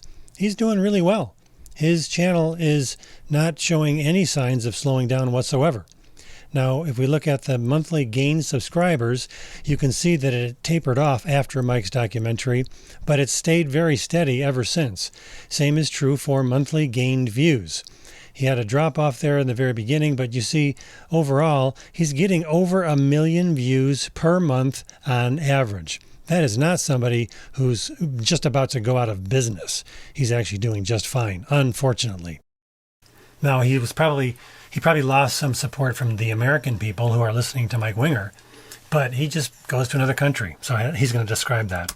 Man, Benny Hinn has a far bigger ministry than I do, than you do, than probably John MacArthur did, than you name these names, and it'd be like hard to find someone who has had a bigger impact, in particular in Africa. And a lot of these guys in Argentina, believe it or not, they have huge followings. And Todd White's bigger in Argentina than he is in the U.S. Or in Brazil. By the way, Africa is completely devastated by the Word of Faith teaching. And you know who got it started there? John G. Lake. So this all comes full circle. Bill Johnson is a big devotee of devotee. He loves John G. Lake. He says outside of the Bible, no one has influenced me more than John G. Lake. John G. Lake's a total fraud. Total and complete false teacher, blasphemous, windbag, dominionist, little gods teacher. And he established the Word of Faith teaching that has devastated like a plague across Africa. That's what it's done. And so Benny Hinn is just following in those footsteps. Massive. So I think it was Brazil that I'm thinking of. But Benny Hinn, massive, huge events, crusades, you might call them, going to Africa, going to Ghana and Uganda and various countries, having, his stuff is so big there that, the president of the country comes out to meet him when he comes, so they can do photo shoots together. Like you have no idea. Benny Hinn is still infecting Africa with his bad theology and his fakery, and African churches are in so much trouble because of uncontrolled charismatic insanity. Again, I am not opposed to charismatic sanity, where you're actually following the real work of the Spirit. I'm talking about the stuff that's bad, right? What some call, what we call Calvary Chapel guys would call charismania, right? And Africa's been so hurt by this stuff, hurt by this stuff. There's a video of him being treated as royalty, Benny Hinn being carted in on this cart with another one of these, an African pastor who's just like head is bigger than the planet, being brought in, his ego, being brought in as royalty, like golden royalty, being carried into whatever event they were doing. I haven't seen that one yet. It's really disturbing, the stuff they have going on there. Yeah, the way that the false teachers in Africa are treated as royalty, like actual kings, like multimillionaire or billionaire kings, and they're fancy clothes and they drive in a Rolls Royce and they're going down these mud roads where all these poor people are clamoring. It's incredibly sad. It's beyond sad. And it's being done in the name of Christ. And I haven't made videos about it because I can only cover so much and I can't pronounce the names. I can't remember who's who. It's so overwhelming. There needs to be a whole uprising against this from the Africans themselves to speak out against it. It's really bad, really, really bad. And Benny Hinn is deeply connected to Jesus Image. You may have heard of their music, Jesus. Mike probably doesn't remember this, but I'm the one who told him about this. When he first, this is why I know Mike. We didn't know each other. We just would make comments on each other's videos just a few times. And then before he made that Benny Hinn video, the big one, he contacted me very, very politely and said, hey, I noticed you've done a lot of work on this before I ever have. Would you be interested in helping me? Or can I use some of your material? And I'll give you credit. I don't want to, I forgot how he put it, but he was really nice about it. I said, of course I'll help you. I'd love to help you. Here's my number. Let's talk. And so we've become friends since then. And I'm really grateful for the way he's taken his large audience and he's taken some of the things that I've done to a small extent and he's brought that to a much larger audience. So I have somebody actually accused me of being jealous in one of the videos I did recently, which really is maddening because I'm not jealous at all. I've said over and over again, he's got a bigger audience than me, deservedly so, and I'll never have an audience as big as his. And I'm really glad that I've been able to do a little bit to help him and to kind of nudge him in the right direction at times, but he's doing a lot of the research himself at this point. But I'm the one that said, you got to cover Michael Koulianos and you got to cover David Diga Hernandez. These are the guys vying for being Benny Hinn's replacement. So I'll let him talk some more. They're kind of like Bethel 2.0. Yep. And they're in Florida, not in California. And Michael Koulianos, Jessica Koulianos, Jessica's Benny Hinn's daughter, married to Michael Koulianos, so it's his son-in-law and daughter. And they are there at Benny Hinn's old church in Florida, and they've turned it into this Jesus Image movement. Benny Hinn, when I did my video exposing him, they pulled him out of their events publicly, and that way they could tell people, oh, we've had to sit, this is reality, this is how they lie. We had to sit Benny down because there's some issues, that we need to deal with and address. And he's growing and he's really learning and it's good. But privately, he would speak to their people in the local church and in their school of supernatural ministry, just like a Bethel 2.0. Benny would be speaking to the students there and they would just tell the students, like, don't record this, don't have videos of this, you can't have, they would keep it private so that they could play the game. And I'm not even sure what Mike's referring to here because Benny Hinn is all over the Jesus Image YouTube channel. His videos are very prominent. I showed that in just maybe a month and a half ago when I did that hour and a half video on Francis Chan. Francis Chan is very, very close to Michael Koulianos. They're golf buddies. They talk on the phone or they text back and forth all the time. And this is something that's not been addressed. Francis Chan is as deep as you could possibly be in the very heart of the New Apostolic Reformation, contrary to what Sam Storm said. So, anyway, let me keep going. You don't have pull someone down, really address their issues. No, you just do it for PR reasons. Hey, you're pulled down, like, just keep it quiet. You can do this and that. You can still lead all these people spiritually. It was just a game that's being played. And Jesus Image is very much part of that. Any church that can tolerate Benny Hinn, that can tolerate Kenneth Copeland, is deeply, deeply spiritually in darkness.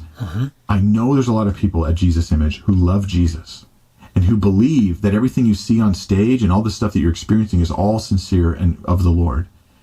And it's a really hard pill to swallow to realize that it's actually a mixed bag. Some of that was you're seeking God and God's blessing you, and some of it was just fake.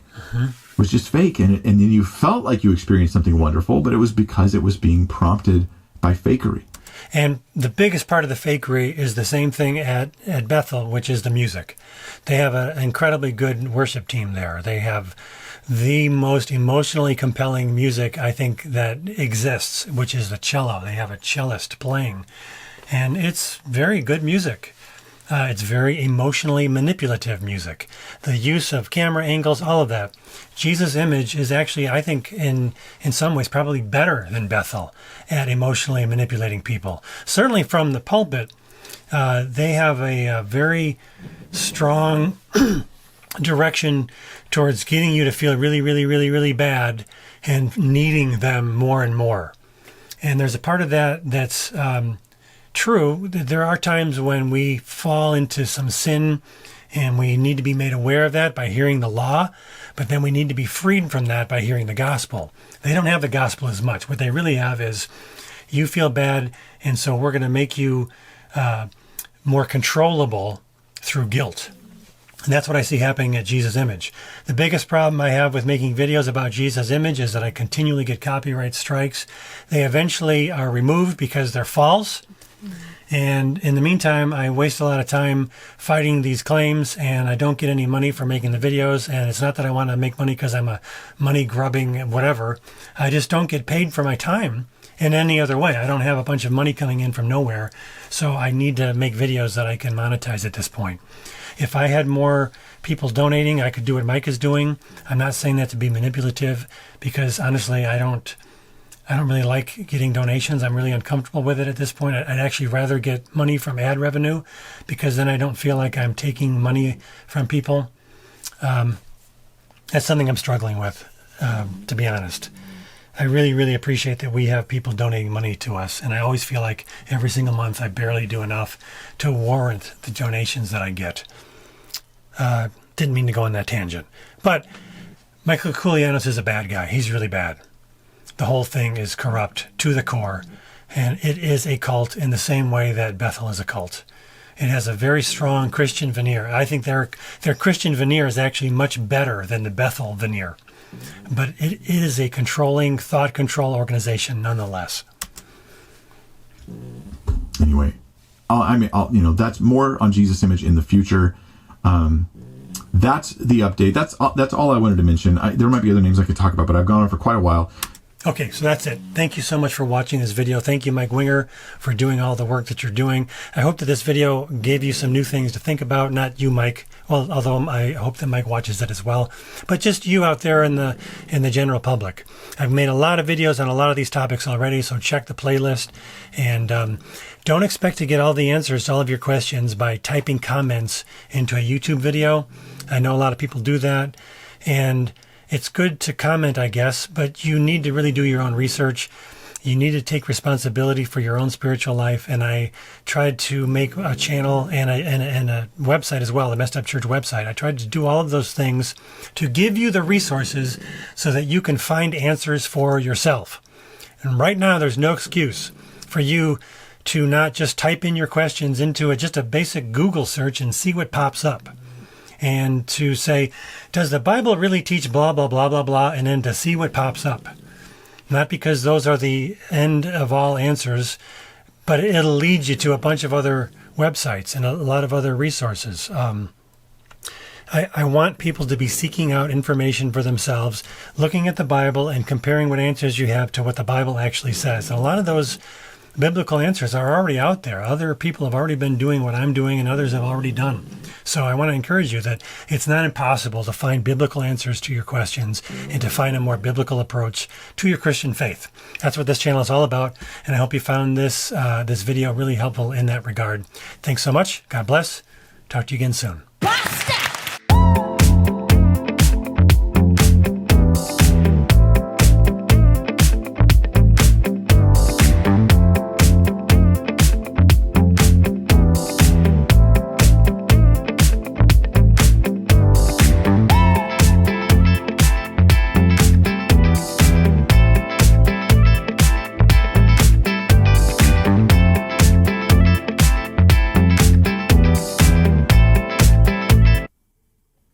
Father, I thank you that you would do. Can someone come and play piano? Hey!